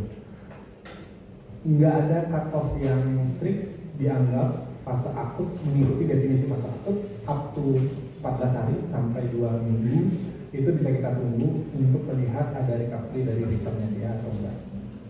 Ada beberapa parameter lain kalau kamu lihat nanti dalam fase-fasenya kita yang kita pakai juga umur misalnya. Semakin tua dia harapan recovery-nya semakin kecil. Apalagi kalau ada informasi bahwa sebelum infak pun ternyata pasiennya sudah berani. Itu biasanya lebih jelek prognosisnya sehingga akan berujung ke permanen pacemaker. Tapi kalau masalah prosilaktik itulah istilahnya, ini bukan TAPB, bukan yang jelas TAPB dan non escape. Kalau yang kayak gitu kan protokol kita memang pasti TPM, PCI kan gitu, dua-duanya akan dikerjakan di awal. Ini mungkin yang kamu tanyakan maksudnya yang enggak TAPB yang general tapi memang udah berani sedikit. Iya dong, yang bukan TAPB tapi dia dynamic AV block. Dynamic AV block. Kayaknya itu level of evidence-nya expert opinion ya, kayaknya nggak ada studinya setahu saya yang membandingkan. Boleh-boleh aja sih, maksudnya kalau kamu tanya kita perlu begitu atau enggak gitu, atau gimana maksudnya arah pertanyaannya kamu? Kapan gitu kita? Ini kan sebenarnya pada kondisi yang misalnya kita dapatkan dia pasca revascularisasi terjadi dynamic AV block, tapi belum menimbulkan suatu gangguan hemodinamik yang bermakna. Saya rasa kan tidak ada urgensinya untuk pasang TPM dok, karena kan mestinya bisa hasil lingkungan seperti itu. Tidak ada urgensinya untuk pasang TPM karena pemasangan TPM sendiri kan ada risikonya. Walaupun misalnya kadang ada antisipasi menghindari masuknya 2 kali dalam satu periode itu. Saya ngerti. Karena memang betul, bradikardia pada ACS juga kan mempunyai korelasi dengan poor outcome. Karena event bradikardi itu predispose terjadinya aritmia malignan gitu. Karena kalau dia ada bradikardi, kardiak output turun, simpatik overdrive sama naik simpatiknya itu bisa men-trigger aritmia juga jadinya. Aritmia malignan terutama PTCF kita takut apalagi dalam kondisi miokardnya tidak stable karena proses iskemianya. Ada korelasi di situ. Nah, saya nggak tahu ada kriteria spesifik ya yang pasti kalau ini harus sebaiknya preemptif lah kita pasang temporary, mana yang enggak. Itu kayaknya memang harus di-judge case by case. Preferably kalau saya kita lihat high risk features-nya pasiennya pernah aritmia malignan ya pada saat CPVS, jadi post cardiac arrest misalnya dia ACS dengan cardiac arrest atau sempat ada LOC, loss of consciousness yang kita nggak, walaupun undocumented nggak jelas kenapa dia pernah pingsan, sempat pingsan, apakah ACS related atau recent history dia memang ada pingsan yang mungkin karena usia kita suspek ini memang ada masalah berarti aritmia juga. Nah kalau pasien-pasien begitu mungkin saya akan lebih condong untuk oke, kita pasang TPM aja, just be sure nanti kita monitor gitu. Atau mungkin yang lebih clear lagi adalah dari observasi bahwa memang di HCU atau kelihatan dia ada berarti kardia episode yang signifikan, ekstrim bradikardia ya, karena patokannya yang dianggap berbahaya itu yang di bawah 40. Sebenarnya 40 ke 60 itu masih tolerable untuk diobservasi aja klinisnya. Tapi di bawah 40 yang biasanya kalau kita lihat di bawah 40 lebih baik pasang temporary dulu. Apapun treatment dasarnya, apakah sinus bradi ataukah AV block 2:1 misalnya, lebih baik temporary dulu. Kalau udah di bawah 40, cut off kita biasanya 40. Ya. Kalau masih 50-an itu kita masih bisa observe dengan aman. Ya, gitu. Ya.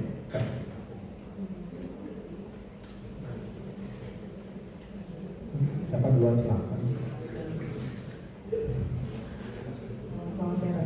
Ya, apakah punya pengalaman jam pemasangan TPM dengan pasien yang kayaknya tuh terus banget dok, karena sempat terjadi kemarin ada pasien mau pasang TPM udah usia tua dan itu sangat putus banget dok, dan itu sulit sekali untuk masuk Di inguinal. iya dok, di inguinalnya itu dok. Terus apakah ada kemungkinan akses lain yang bisa kita gunakan dok selain dari teknologi? Terima kasih dokter. Ya. Pertama kalau yang putus sering pada usia tua ya, yang putus beberapa kali sih ketemu.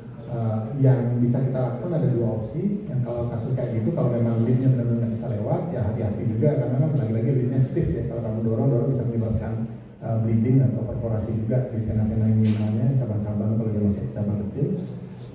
Satu alternatif adalah pasang atau coba pakai wire, long wire. Begitu masuk long wire, tukar sheetnya ke sheet yang lebih panjang, pakai long sheet. Ya, jadi sheetnya mungkin yang 20-30 cm setidaknya supaya dia masuk sampai lewatin cabang besar inguinalnya. Jadi karena yang putus itu biasanya di femoralnya, dari femoral ke inguinal itu di situ biasanya ada putus-putusity. Itu satu opsi. Kedua, kalau memang rasanya susah banget, sebenarnya kan banyak opsi lain untuk akses temporary wire. Subclavian, jugular itu boleh banget. Malah di beberapa center bikin paket dari brachial bisa. Sebenarnya cukup diameternya untuk kamu puncture dari sini masuk sampai ke jantung bisa aja sebenarnya kalau mau. Itu nggak mungkin kita kerjakan di sini aja sih. Tapi ya boleh banget, nggak ada restriksi. Malah beberapa center itu menyarankan against femoral sebenarnya karena femoral itu konsekuensinya adalah imobilisasi kan. Tapi kalau kita pasang jugular sama kayak orang pasang gulungan yang masih bisa bergerak, mobile, pasangnya makan, segala macam duduk, so it's much more convenient buat pasien. Tentu saja dengan risiko added risk-nya adalah ya akses jugular sama subclavia kan pneumotorak, gitu aja sih risikonya sedikit lebih tinggi. Jadi harus dibalance aja sih risikonya. Kita kan agak rutin aja sih ngerjain subclavia dan kita kan menganggap soalnya akses di subclavia dan jugular itu bukan forte kita, bukan ekspertise kita, makanya kita juga pasang vena dalam dari kayak gitu femoral aja. Memang femoral fortenya kita anggap kan. Sebenarnya boleh banget kita pasang di akses lain. Ya. Tapi kalau sampai yang gagal, sampai nggak bisa gitu, susah aja. Dibantu perawatnya sih dok. Akhirnya bisa. Ya gitu, kalau pakai wire apa dok yang dipilih, terus itu side by side sama lead. Oh enggak, wire itu cuma untuk tukar sheetnya. Sheetnya harus tukar. Wire itu cuma untuk ngelewatin aja dengan aman, kan pakai wire biasa aja, 58 biasa, wire biasa itu. Kamu pakai itu cuma bisa lewat aja. Begitu kamu udah sampai inguinal, udah lulus, ya ganti sheetnya panjang.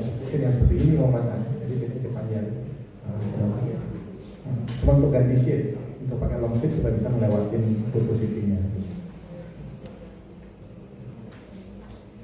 Oke. Ada lagi? Izin dokter, ada pertanyaan dari online dokter. Izin membacakan dokter dari Kak Andri Jaya. Untuk fiksasi di apikal, apakah ada suatu landmark anatomi yang jadi warning bahwa posisi sudah potensi perforasi dokter? Karena ada satu kasus di mana tim sudah mengusahakan tidak ada lengkungan ekstrim, namun posisi masih tidak konstan capture. Sudah dilakukan dorong perlahan sampai capture baik, namun ternyata perforasi dokter.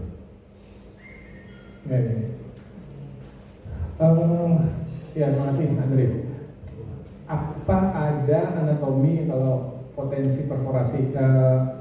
Potensi perforasinya seperti yang kita bahas dari tadi ya, titik A, titik B yang saya marking itu aja sih yang kita jadi concern. There's always another position.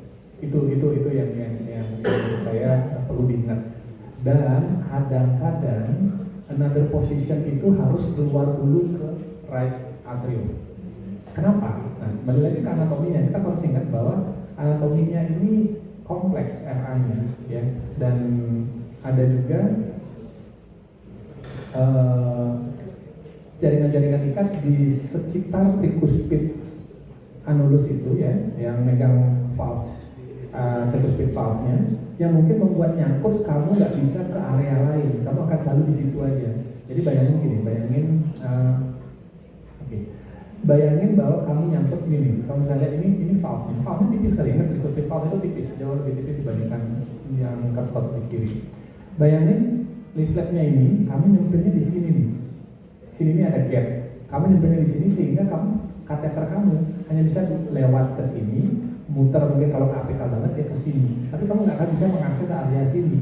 Kalau kamu tetap berusaha dari posisi sini maju mundur, kamu akan cuma punya akses ke sini. Karena apa? Karena ditahan di sini. Kateter kamu nggak akan mungkin bisa jatuh ke bawah karena dia udah lewatin salah satu leaflet tricuspidnya. Makanya jangan takut untuk narik leadnya keseluruhan masuk ke atrium dulu, coba approach ulang. Siapa tahu nanti setelah kamu approach ulang, kamu masuknya benar-benar di inletnya yang besarnya. Sehingga kalau dari inlet yang besarnya ini, kamu lebih fleksibel mau rotasi clockwise, counterclockwise, kamu punya opsi nempel atau opsi mengganjel di tempat yang lain. Kadang-kadang yang terjadi adalah karena kita nggak nyadar bahwa mungkin lupa bahwa struktur tricuspid valve ini kompleks dan bisa nyangkutin gitu loh kateter kamu. Kalau kamu udah terlanjur lewat di sini, nggak usah komit. Coba di sini, coba di sini. Kok nggak mau turun ya? Nggak usah komit membiarkan kateternya di RP.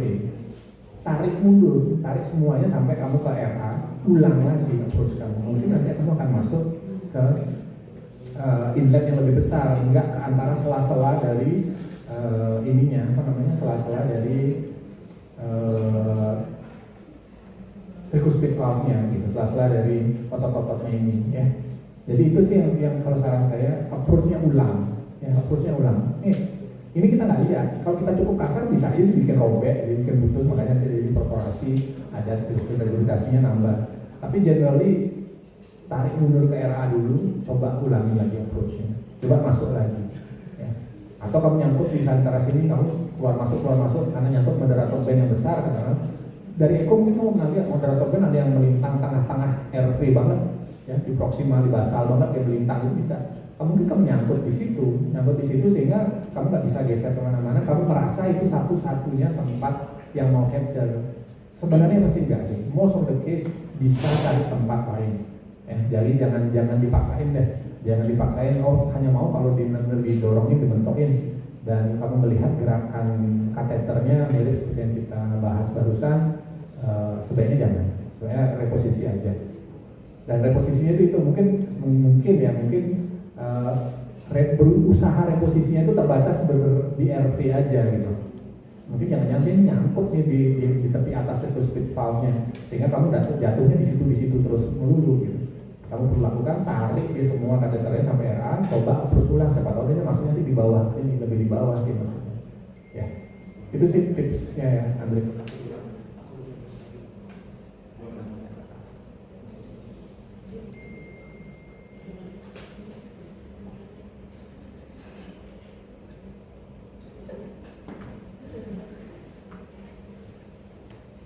Ada lagi? Coba lagi sekarang. Sudah. Selamat siang. Terima kasih untuk waktu dan pemaparannya. Mohon izin ada 2 pertanyaan dari saya. Yang pertama, apakah ada tips untuk cara memasukkan kateter ke RV dengan lebih mudah, dok? Karena di beberapa kasus seringkali yang saya dapatkan itu kita agak susah untuk memasukkan dari RA ke RV. Jadi dilakukan sedikit teknik looping, dok, di RA dulu. Cuma kejelekannya itu atau mungkin kekurangannya menurut saya karena kita melakukan looping, kita nggak bisa memprediksi jatuhnya di mana dok setelah kita looping itu TRV.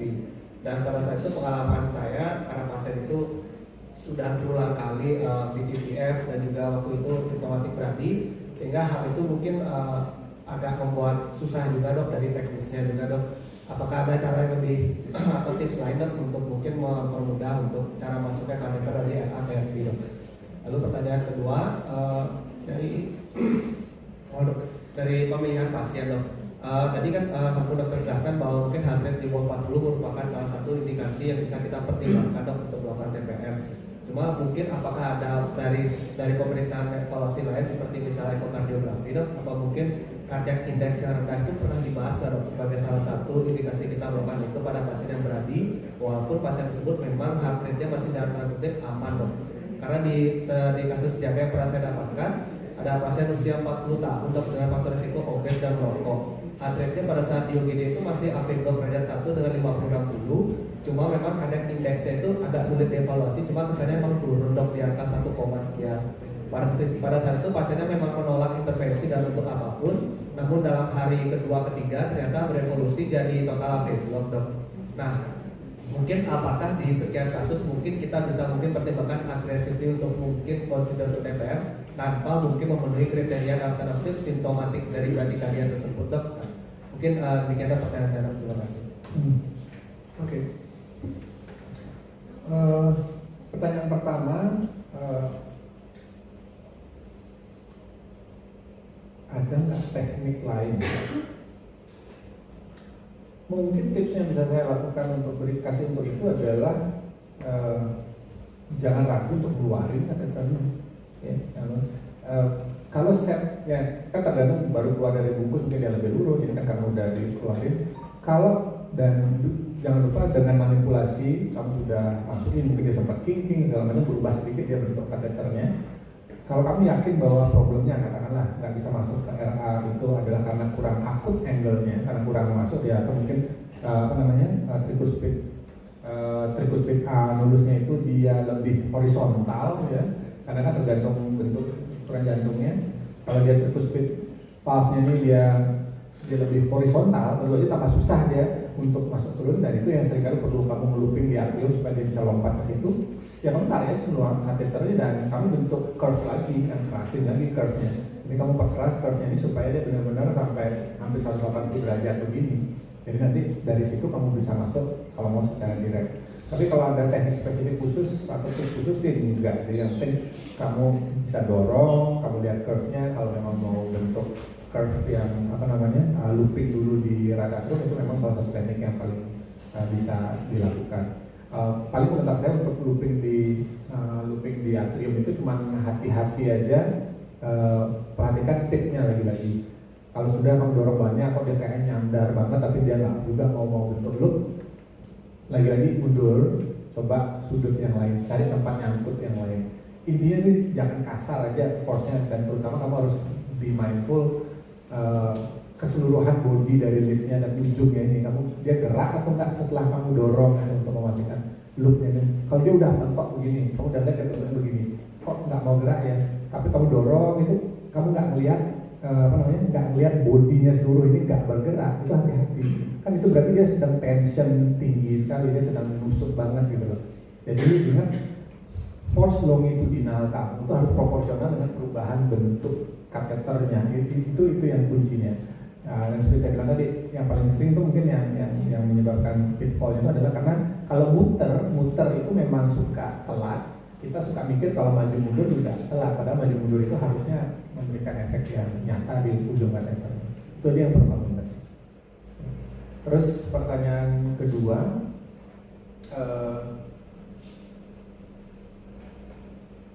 kapan kita kalau cardiac index atau ada parameter lain? Hingga saat ini sepanjang pengetahuan saya sih di gada-gada itu selalu kata kuncinya simptomatik bradikardia yang memang bisa diinterpretasikan secara longgar, secara luas sebenarnya. Tentu saja gejala-gejala low cardiac output itu langsung otomatis masuk sebagai simptomatik. Kalau kamu punya evidence objektif worsening fungsi ginjal, akral dingin, mungkin termasuk ya, walaupun di kadang-kadang nggak nyebut cardiac index sih, dari echo si parameter itu sih nggak disebut. Tapi kalau ada tanda bahwa dia terjadi hipoperfusi, ya itu kan bisa dikorelasikan dengan cardiac index memangnya, maka indikasi bisa untuk pasang pacemaker gitu. Memang ada situasi-situasi tertentu di mana heart rate 50-an itu pun nggak cukup. Generally speaking, itu hanya terjadi pada reduced ejection fraction, pada EF yang lebih rendah. Karena kan kembali ke rumus matematikanya, cardiac output itu ya eventually cardiac index juga ditentukan di situ. Cardiac output itu kan yang ditentukan oleh stroke volume dan heart rate. Pada orang yang stroke volume-nya normal, nggak EF normal ya artinya, itu kenapa toleransi bradi yang dianggap tidak berdampak langsung kepada hemodinamik itu adalah 40. Kenapa ekstrim bradi itu kriterianya pakai 40? Karena di atas 40, kalau rumus-rumus untuk ukuran jantung normal itu cardiac outputnya seharusnya masih adekuat, karena akan dikompensasi oleh stroke volume yang masih bagus. Jadi heart rate 40 ke atas itu dianggap bukan indikasi biasanya untuk BPM atau pacing gitu, karena biasanya berarti cardiac outputnya pasti adekuat gitu. Tetapi pada low ejection fraction, selain heart rate yang rendah, tentu aja kalau stroke volumenya juga turun, makanya yang reduce ejection fraction kayak 40% ke bawah, itu baru mungkin itu kan kata mungkin nggak ada cut off yang persisnya berapa sih, mungkin menyebabkan cardiac outputnya nggak adekuat, jadi low cardiac output syndrome-nya ada gitu. So, setuju betul bahwa kalau dia ternyata ada gejala, simptom, lalu cardiac output, pacing aja, naikin harganya 60, 70 lah paling tidak, itu mungkin baru akan memperbaiki ini pasien, performance pasien. Ada indikasi seperti itu. Itu kan justru alasan juga kenapa di guideline untuk heart failure ada indikasi pacemaker kelas 2A pada pasien-pasien heart failure yang memerlukan beta blocker tapi intoleran karena low heart rate. Low heart rate-nya di situ juga dipakainya di bawah 40-45. Karena pasiennya udah biasa di bawah 50 nih, belum masuk beta blocker tapi dia heart failure, reduced ejection fraction yang perlu perlu beta blocker, wajib masuk dari bagian 4 pilar, obat wajib. Kamu nggak berani inisiasi karena tanpa beta blocker aja udah di bawah 50 harganya, itu indikasi kelas 2A untuk bisa dipasang pacemaker. Jadi walaupun dia belum bergejala, tapi dia memerlukan beta blocker. Kalau mau masukin beta blocker, ya tergantung kalau kamu mau coba masukin beta blocker dulu bergejala dia, iya udah jadi simptomatik berarti perlu beta blocker. Tapi intinya dia bukan 2B ya kategorinya. Tapi case by case kamu review kalau dia memang perlu pacemaker itu contoh serupa jadinya. Kalau pada kejadian berarti reduce ejection fraction. Tapi ya lagi-lagi makanya di bawah 45 baru 45-50 baru biasanya dikonsider. Kalau masih di atas itu mungkin masih adekuat. Which is jarang kali kasus yang begitu, kecuali dia benar-benar sudah sepsis dysfunction berat ya usia tua banget. Karena kan generally semua pasien heart failure yang reduce ejection fraction kan kompensasi memang sympathetic overdrive, heart rate sih cenderung agak naik kan biasanya. Dan bisa dipertimbangkan. Oke, cukup. Ya, silakan. Yang udah SPDP nggak boleh.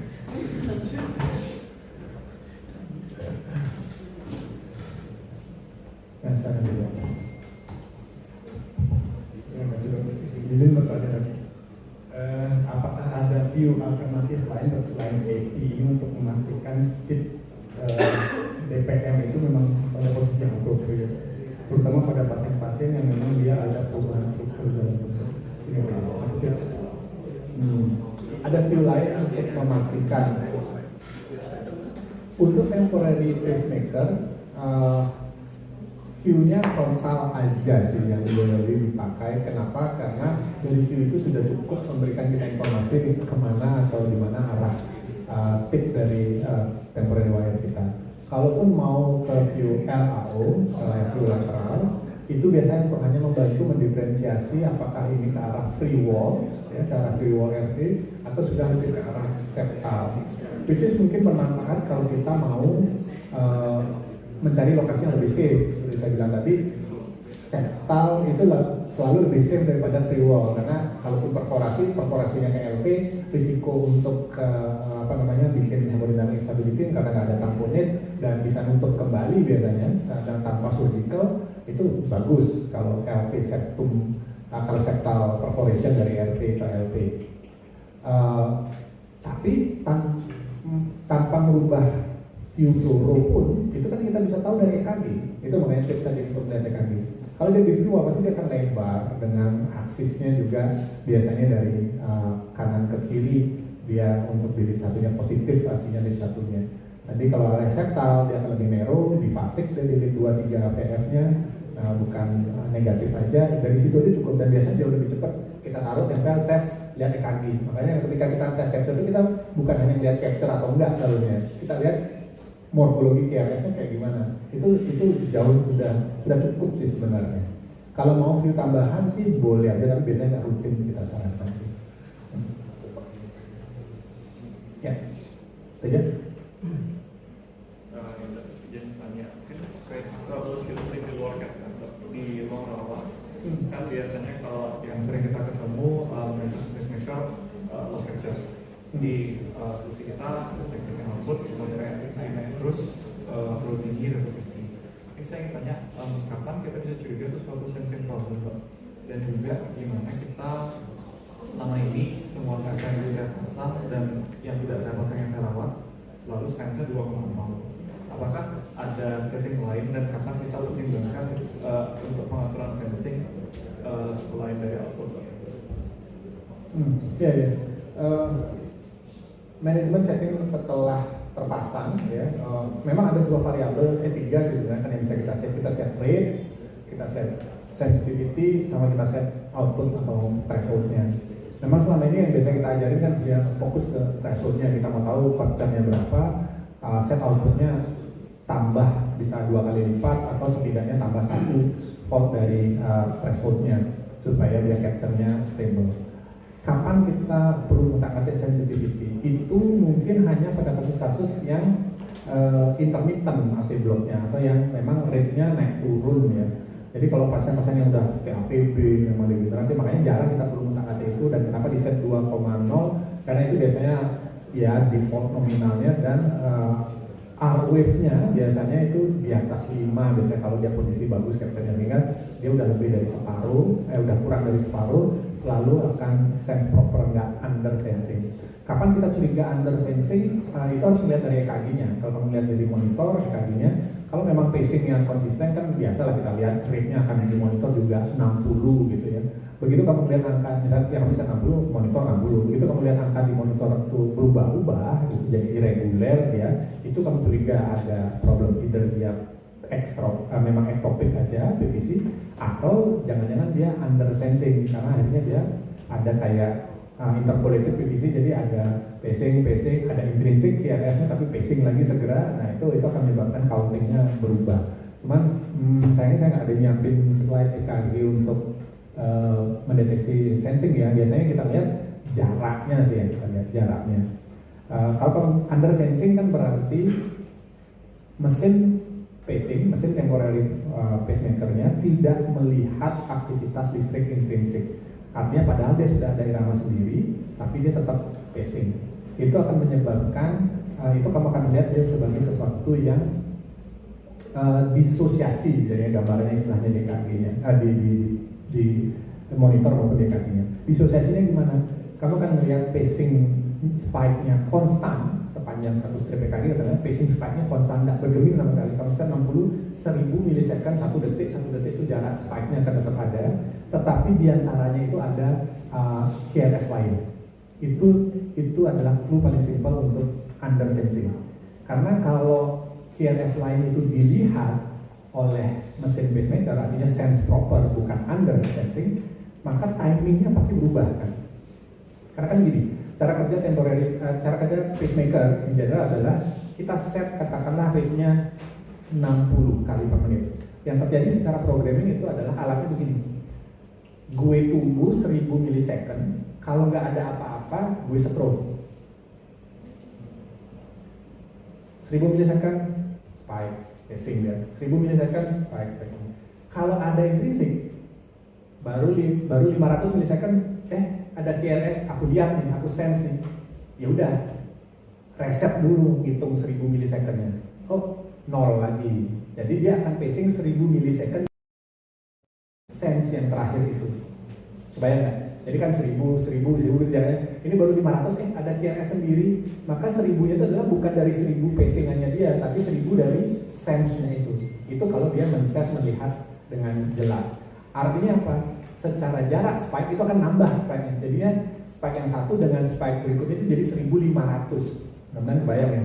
Karena saat 500 reset, timernya reset. Dia baru nunggu 500, kok ada spike, ya udah 0 lagi timer gua tunggu sampai 1000, kalau nggak ada lagi, oke, baru gua spike. Nah, sehingga akan terjadi spike yang irregular kalau dia proper sensing. Jadi begitu kamu lihat QRS-nya berubah, tetapi spike-nya jaraknya konstan, pasti under sensing. Nah, kalau dia under sensing berarti kamu perlu meningkatkan sensitivity. Angka sense itu turun dari 2 mungkin turun ke 1. Jadi itu kadang-kadang suka tukar juga. Meningkatkan sensitivity adalah menurunkan angka cut off dari sensitivity-nya. Jadi itu agak kadang-kadang bikin pusing juga. Itu yang terjadi. Kalau cara dari buku-buku sering menjelaskannya adalah kamu membayangkan sensitivity itu kayak tembok. kayak tembok, kamu melihat permainan bola gitu, sensitivity yang rendah itu artinya temboknya tinggi gitu. Jadi kecuali QRS-nya gede banget, kamu nggak akan bisa melihat itu ada QRS. Itu sensitivity-nya tinggi, misalnya default-nya 2 itu 4 itu tinggi, temboknya tingginya 4 gitu. Jadi kalau nggak ada QRS setinggi 5 nggak bakal kelihatan. Kalau dia tinggi 4 pun mungkin TPM-nya nggak kelihatan. Jadi itu kurang sensitif. Tapi sensitivity yang lebih tinggi itu diturunkan angkanya jadi 1 misalnya, artinya temboknya semua angka yang kecil-kecil pun atau aktivitas kecil pun akan dilihat. Kenapa nggak kita set 0,1 aja kalau gitu dok, supaya semua kelihatan QRS-nya. Over sensing jadinya. Apa itu over sensing? Pacemakernya melihat, artefak pasiennya gerak, itu QRS, pasiennya gerak, itu QRS, padahal nggak ada apa-apa. Nanti mesinnya nggak pacing dia over sensing. Yang terlihat apa? Standstill, atau nggak ada pacing sama sekali, nggak ada spike sama sekali, atau dan pasiennya jadi standstill karena dia artefak dilihat. Belum lagi namanya ada far field. Walaupun kateternya ditempel di ventricle, tapi atrium kalau kontraksi yang cukup kuat itu bisa terdeteksi sama dapat dia sinyal kecil. Jadi kalau oversensitif terlalu rendah dia angka cut off-nya itu, dia akan melihat atrium dikira kontraksi ventricle. Lagi-lagi akan menyebabkan standstill karena pacemaker-nya diem dia merasa nggak perlu kerja karena udah ada aktivitas listrik. Dan default-nya kita biarin 2 karena risiko oversensing lebih tinggi daripada undersensing. Undersensing cuma bakal bikin irregular, oversensing bikin dia standstill, nggak ada pacing bikin jadinya. Makanya seringkali kita nggak bisa update, jarang kita update. Karena pasien kita rata-rata kalau udah on TPM, dependent dia pasti akan pacing. Dan ya, terus. Baik, terima kasih dok atas kesempatannya. Terima kasih juga penjelasannya dok terkait dengan tips and trick dari pemasangan TPM ini. Mungkin saya ingin bertanya dok, ini kan waktu saya sensitif beberapa waktu lalu kan juga sempat ada special case, jadi pasien yang mengalami ALI waktu itu. Jadi waktu itu dengan simptomatik berat juga. Nah itu kan akses dengan femoral kan menjadi kontraindikasi. Nah terkait dengan hal seperti itu, mungkin tipsnya bagaimana untuk pemasangan TPM dengan akses lain seperti misalnya subclavian atau mungkin dengan jugular.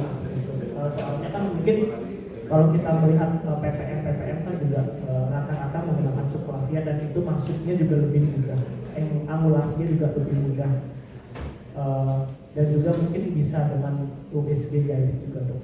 Mungkin apakah kita apakah ada kompetensi di bagian sana untuk memasang temporary pacemaker dengan akses di luar femoral? Mungkin seperti itu. Terima kasih. Pertanyaan kamu berarti lebih ke adakah kita kompetensi? Boleh enggak? Siapa yang bilang nggak boleh? Dan maksudnya tidak familiar. Iya ya, saya ngerti arah pertanyaannya. Akses vaskular itu masuk dalam ranah kalau ya ini lagi pusing nih. Kamu nanya pas pada bagian ini KKI lagi pusing banget karena saya ikut dari KKI-nya Patrick Menkes ya. Lagi pusing banget. Kenapa? Karena kita dalam fase transisi, standar kompetensi akan dirombak ulang dari general cardiologist, subspesialis atau fellow, mengikuti ala-ala Amerika Eropa. Lebih ke Amerika malah maunya Menkes dengan KKI Menkes. Dan itu menggunakan parameter angka yang spesifik mintanya. Definisinya minta harus clear. Maksudnya gini, seseorang yang kompeten itu harus pernah melakukan mandiri berapa case, titik. Jadi kalau kamu belum pernah melakukan sekian case, kamu belum kompeten. Artinya itu bukan kompetensi kamu. Masalah siapa yang melakukan itu boleh share kompetensi.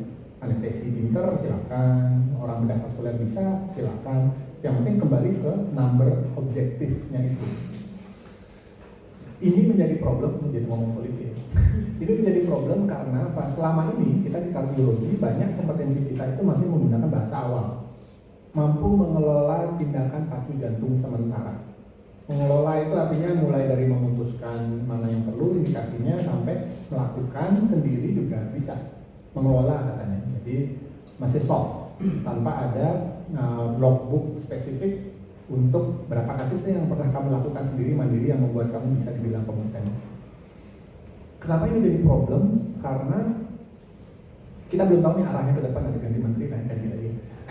Jadi kalau kamu nanya kompetensi jadinya otomatis kita nggak pernah saya aja kamu suruh apakah saya kompeten untuk jugular atau subclavian ultrasound guided? Enggak. Saya udah lama banget nggak pernah jugular puncture gitu ya. Harus baca lagi kalau disuruh, apalagi belajar pakai Doppler nggak pernah atau mengerjakan sendiri dengan Doppler karena memang nggak pernah ngerjain. Menjawab pertanyaan kamu jadinya politis aja sih.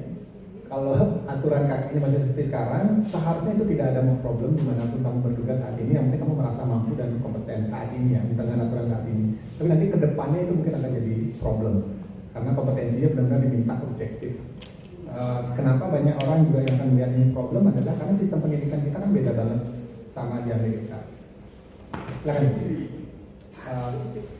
Kalau di Amerika itu kan ibaratnya gini. Karena kardiolog itu adalah bagian dari penyakit dalam. Kardio itu adalah sama kayak KKP deh modelnya, subnya internal medicine. Kardiologi itu adalah subnya internal medicine, termasuk semua sub-subnya lagi yaitu aritmia, mau intervensi itu bagian dari subspesialisasi dari internal medicine. Di luar itu kan memang sudah hospital based konsepnya yang memang baru kita adopt. Artinya gini, kalau kamu pengen jadi kardiolog, standar Amerikanya kamu sudah mengerjakan 50 dan kamu mau ke arah intervensi dan standar logbooknya adalah kamu harus punya 100 pengalaman PCI mandiri gitu ya. Ya kamu apply ke satu rumah sakit yang banyak PCI-nya. Katakanlah kamu nggak dapat pekerjaan di tempat rumah sakit tersebut untuk melakukan PCI dalam supervisi, kamu ngelamar di tempat lain dulu lah yang dapatnya yang ternyata sudah setahun di sini nggak dapat aja juga 100, belum bisa kamu dianggap sebagai intervensionis gitu. Jadi kamu harus ngelamar lagi ke tempat lain untuk melengkapi target itu supaya kompetensi kamu terpenuhi gitu. Jadi kalau menjawab pertanyaan kamu kompeten atau tidak untuk melakukan subclavian atau jugular, ya tergantung training kamu. Selama kamu training, kalau di hospital B kan, kalau banyak kamu dapat kasus dan waktu kamu ngisi gitu, kamu boleh bilang diri kamu kompeten. Dan nggak semua kardiolog kompeten gitu, karena dia benar-benar sudah spesifik itemnya. Nggak semua kardiolog bisa menangani asam aritmia, nggak semua kardiolog bisa ngerjain PEE gitu, tergantung logbook, semuanya dependent on your logbook. Karena nanti kompetensi kamu ditentukan oleh clinical privilege rumah sakit. Kita udah melakukan gitu juga kan, clinical privilege siapa sih yang berhak melakukan prosedur spesifik A, B, C berdasarkan pengalaman dan logbooknya gitu. Memang kedepannya itu mungkin selama kamu sudah pernah ikut training, selama kamu sudah pernah punya membuktikan kompetensi di bidang itu, sebenarnya bisa aja. Kalau masalah puncture area dimanapun sebenarnya nggak masalah sih. Apalagi kalau kita yang kompetensi kita dengan Doppler, ultrasound memang termasuk ultrasound guided, akses kan memang yang paling bagus sebenarnya.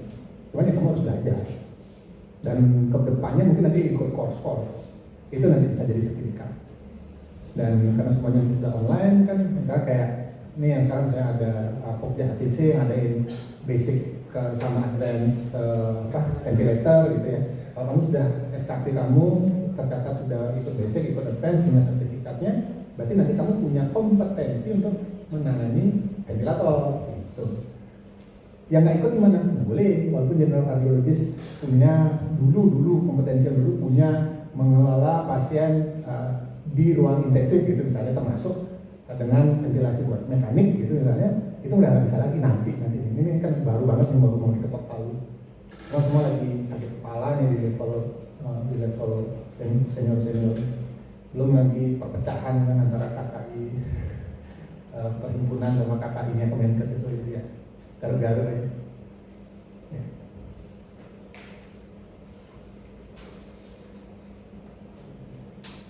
Ya, terakhir ini kebetulan kalau dari menyambung pertanyaan tadi tentang sensing gitu, kebetulan karena saya sekarang lagi di ICU belakang dan sering ketemu pasien OH itu kan mereka pasang ketika di TPN ya dok ya, itu kan sense-nya sama mereka selalu nol. Ya selalu no, always. Saya nggak tahu bagaimana dan standar teorinya karena semua yang saya tanya tidak bisa menjawab dan juga nggak tahu gitu. Tapi settingan itu dikerjakan. Jadi yang terjadi selama ini memang mungkin teman-teman yang semesternya dia dan kawan-kawannya pasti tahu kalau jaga di belakang itu kalau di rumah OHA itu TPM itu dipasang ketika kita tanya kenapa dipasang itu nggak ada yang bisa jawab kenapa. Siapa yang setting pun tidak tahu, kapan dilepasnya tidak tahu dan mungkin kalau Dr. Putra ingat saya pernah telepon di hari Sabtu sore itu. Dokter waktu itu mau saya tanya gimana sih caranya ngatur TPM karena waktu itu saya masih semester 4 saya nggak tahu gimana caranya. Sedangkan saya tanya mereka nggak tahu gitu. Jadi mungkin anggaplah oke, kita yang kelola gitu. Anggaplah begitu walaupun nggak tahu sebenarnya siapa yang kelola gitu. Kenyataannya emang kita rubah-rubah sendiri, kita yang ngatur-ngatur sendiri karena ketika ada masalah memang kita yang dipanggil. Mungkin nanti teman-teman pasti akan mengalami ketika jaga ICU, entah mengalami sekali, 2 kali atau sering kali. Sebenarnya sense itu ketika dia di epikardial, apakah memang dia sama teorinya dengan sense yang kita pakai ketika pemasangannya itu intrakardiak yang di TPM seperti itu, yang di dalam ruang chamber jantungnya. Mungkin itu dokter pertanyaannya. Dan sebenarnya setting lainnya seperti setting threshold, setting rate itu juga apakah kurang lebih akan memiliki patokan yang sama gitu. Karena waktu itu saya ingat banget Dr. Putra ngasih gambaran saya itu simpel sekali bahwa sense itu ya kalau memang kamu ingin dia dapat rate yang bagus ya sense standar aja gitu, kasih 1,5 2 gitu. Atau ketika mengatur threshold ya kasih seminimal mungkin. Coba dicek waktu itu kalau salah video call ya dok ya karena saya nggak tahu caranya. Coba setting kurangin gitu. Ternyata oh ini pacingnya oke gitu. Ya udah kan kali 2 aja, kali 2 aja dari situ untuk nyari aman. Jadi kedepannya kamu bisa naikin atau turunin. Jadi itu mungkin pertanyaan lanjutan dokter sebelum nanti mungkin menjadi itu terakhir. Terima kasih dokter. Ya, thank you Osman. Saya nggak ingat kamu nelpon. Lama, setahun yang lalu. Nah, apalagi setahun yang lalu. Prinsipnya sih sederhana. Mungkin nggak sederhana buat kamu. Ketika dia di set 0, mungkin kamu kalau kamu perhatiin di mesin TPM-nya itu tulisannya adalah ada tulisan tambahan di bagian 0 itu. Apa yang namanya? Tapi basicnya kalau kamu set 0 itu sama dengan kamu ngeset jadi mode VOO. Kamu familiar nggak dengan pelabelan pacemaker? Oke. VOO itu ada 3 huruf ya, ini sistem labeling dari pacemaker baik temporary maupun permanen. VOO itu artinya pacingnya di ventricle, sensingnya O itu artinya nggak nge-sense. Terus angka ketiga itu apa yang dilakukan kalau ada sense. Nah, contoh pacemaker biasa itu VVI atau ada tambahan dalam kurung R belakangnya VVI-R. Apa sih artinya 3 huruf itu?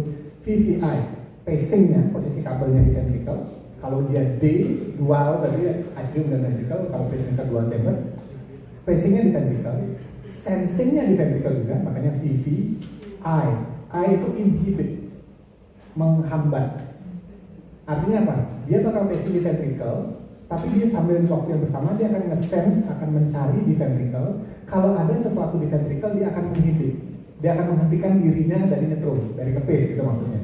Dengan konsep cara kerja pacemaker yang saya bilang tadi, bahwa kalau 60 berarti 1000 milisecond dia akan ngeluarin pacing, tapi kalau ada aktivitas sendiri dia diam dulu, dia nunggu. Ada nggak lagi dalam 1000 milisecond berikutnya? Kalau nggak ada, ya pace lagi gitu. Artinya dia as needed, kayak UPS hanya kalau listrik mati. Kalau listriknya nggak mati, dia diam aja UPS-nya gitu. Jadi dia benar-benar by demand pacing istilahnya, by demand pacing. Kalau yang di sense-nya itu benar-benar di step 0, mungkin asumsi saya, orang bedah itu nggak mau ambil pusing, dia men-set device-nya itu pacemaker itu pada mode VOO artinya. VOO artinya dia bakal nge-pace di ventricle no matter what. Jadi parameter yang bekerja itu hanya rate dan output. Mau jantungnya VF, mau dia standstill, dia akan setiap rate berapapun dia akan nge-pace. And that's fine for most cases, apalagi fase akut di ICU. Terus kenapa nggak semuanya kayak gitu? Kenapa nggak kita TPM gitu aja juga sense-nya biar nggak usah mikirin, daripada mikirin rate, sensitivity dan threshold 3 variabel, kenapa nggak buang aja 1 variabel, mikirin threshold sama rate aja? The problem is ketika ada irama intrinsik. Kamu bisa bayangin nih kalau ada spike terus-terusan tapi ada irama intrinsik. Kita tahu ada R on T fenomena. Jadi walaupun kecil sih sebenarnya risiko membuat VPVF dari pacemaker itu, tapi bukan nol risikonya. Kalau ada irama intrinsik, kemudian kebetulan gelombang T mesinnya pacing juga karena dia nggak melihat ada QRS, itu bisa men-trigger aritmia malignan. Jarang banget sih sebenarnya, jarang banget. Yang udah lewat stasiun lihat kok, kita seringkali nge-pace di T, R-on T itu tapi nggak pernah men-trigger VPVF tuh. Pasiennya saya sekian tahun nggak pernah sih VPVF gara-gara kita program electrical stimulation, padahal sering banget pacing 200, pacing heart rate kencang banget, R-on T juga terus-terusan tapi nggak kena gitu. Kemarin juga kita ada satu pasien berugada yang memang berugada pattern gitu, kita mau sengaja bikin VPVF nggak ke-trigger juga padahal udah R-on T terus, tapi nggak bisa juga karena it's not that simple sebenarnya, tapi bisa terjadi. That's why untuk safety kita seringan VVI, dan VVI itu memerlukan sensitivitasnya di set di angka tertentu. Gitu. Kalau mau detail video lengkapnya sebenarnya kamu bisa cari di YouTube sih, how to manage temporary or setting temporary pacemaker. Ada banyak beberapa video yang bagus-bagus itu yang jelasin, karena bisa dijelasin lebih detail karena ada gambar itu. Kalau saya ngomong begini kayak tokonya nggak nangkep, tapi basically kayaknya begitu. Mungkin karena mereka ngambil pusing, karena mereka tahu juga yang di ICU nanti kan ada kardiolognya yang handle. Yang penting keluar dari OK dia sudah ada spike QRS gitu. Jadi simpelnya kan gitu, orang bedah yang penting keluar dari OK ada QRS sudah selesai. Jadi selebihnya silakan orang ICU, kan bukan mereka yang manage biasanya dimanapun OK bedah toraknya kan gitu. Jadi nggak salah juga mereka nggak tahu sih, karena mereka memang nggak ambil pusing setelahnya gitu. Namanya orang bedah gitu, it's their job to put it in dan nanti nyala gitu. Jadi sebenarnya terbaik itu tetap di pasien Sense. Dan angkanya sama, kurang lebih sama. 1,5 ke 2. Ya. Sebenarnya mirip seperti nyari threshold, sense itu juga perlu kamu set berdasarkan berapa dia intrinsik heart rate-nya, intrinsik QRS-nya. Cuma untuk ngetes itu harus ada intrinsik QRS-nya gitu. Kan kadang-kadang ada pasien yang mungkin akut banget sedasi dalam nggak ada QRS-nya, standstill dia kalau kamu matiin CPM-nya gitu. Kalau sama yang kamu set 30 masih aja dia pacing 30 nggak ada muncul intrinsik, ya nggak bisa kamu nggak set sensitivity kayak gitu. Oke. Terakhir ya, soalnya saya harus pergi juga. Terima kasih banyak semuanya. Jadi nanti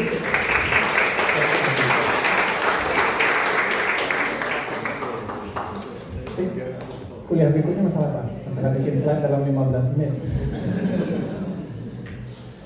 Nggak ada yang berminat ini, berminat teknik presentasi. Saya pernah dapat training teknik presentasi kan? Nggak berminat.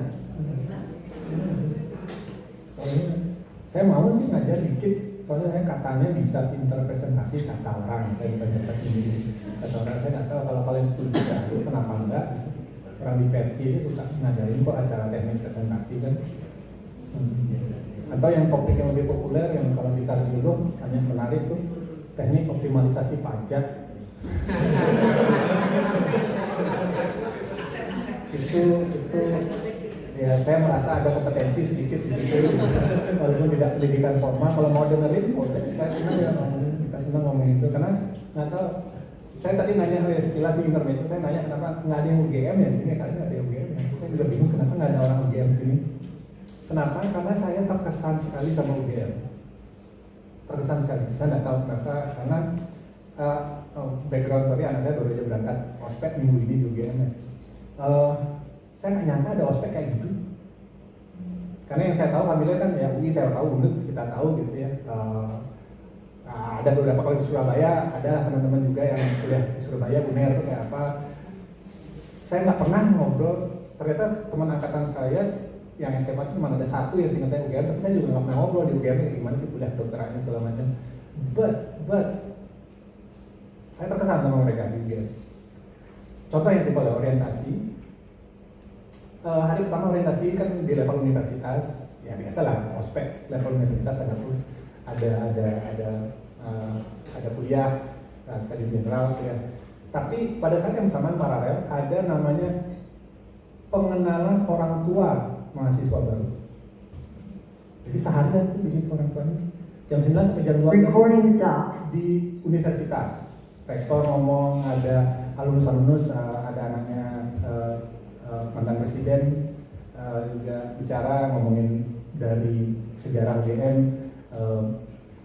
kekerasan, pengaduan, pembiayaan semua. Ada overview banget masalah mahasiswa, kegiatan orientasian mahasiswanya juga, ospeknya anak-anak mahasiswa itu seperti apa. Level universitas sampai jam 12, 3 jam kuliah. Jam 1 sampai jam 4 sore di level fakultas.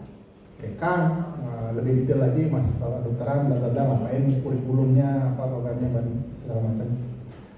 Di level mahasiswanya 2 minggu ospeknya very impressive. Programnya itu benar-benar orientasi fasilitas universitas, mengelola waktu, time management waktu, materinya benar-benar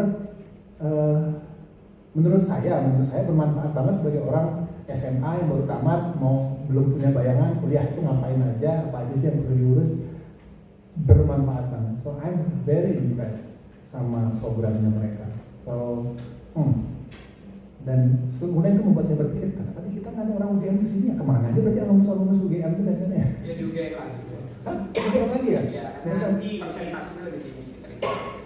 Ya, dan mereka banyak yang keluar mereka. Teman-teman UGM itu banyak yang keluar. Ternyata setelah aku baca-baca ini bukan orang UI yang paling banyak di luar negeri itu, orang UGM yang paling banyak ternyata di luar negeri. Karena kita banyak kerjasama di luar negeri, dia lebih banyak daripada UI. Alumni-alumninya mereka enggak banyak yang medis non spesialistik, entah di manajemen, entah di kesehatan masyarakat, atau yang bukan ini. Jadi banyak itu, tapi very impressed orang UGM.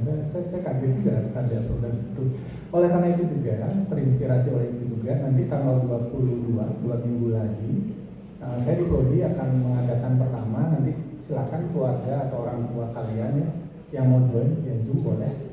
Jadi saya akan panggil ke pasangan atau keluarga atau keluarga dari residen untuk kita kasih orientasi. Karena yang diurus yang melakukan itu rutin baru dari Mata, yang saya juga baru tahu Mata ngelakuin itu sudah beberapa kali seleksi terakhir.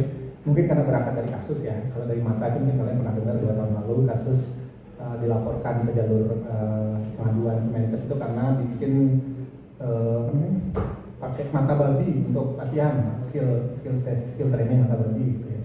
Mungkin karena isu nasional babi ini ya, nggak tahu sih. Kenapa harus mata babi? Kenapa bercanda kemarin ngomong sama KPS, kenapa pakai mata cecak ini Pak? Gitu. Belajar microsurgery kan. Well, anyway,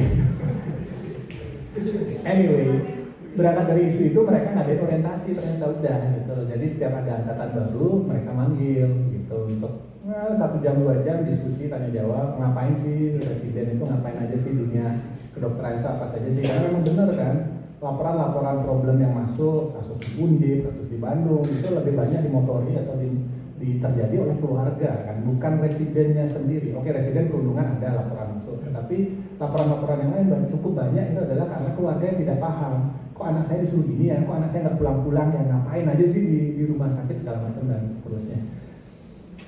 Itu karena nggak tahu, karena nggak pernah ada yang ngasih tahu juga gitu loh. Oke, kalau nanya sama anaknya ya nggak tahu, kalian cerita nggak sih sebenarnya ngapain aja di rumah sakit, kan belum tentu kalian juga cerita gitu. Makanya saya mikir kayaknya bagus sih kita perlu ngelakuin gitu, dan saya mau mulai nanti 2 minggu lagi dengan angkatan yang terbaru. Tapi karena kita belum pernah sebelumnya, saya welcome, nanti saya extend ke Karner dan silakan sampaikan ke keluarga atau orang tua masing-masing mau ikut join Zoom-nya silakan.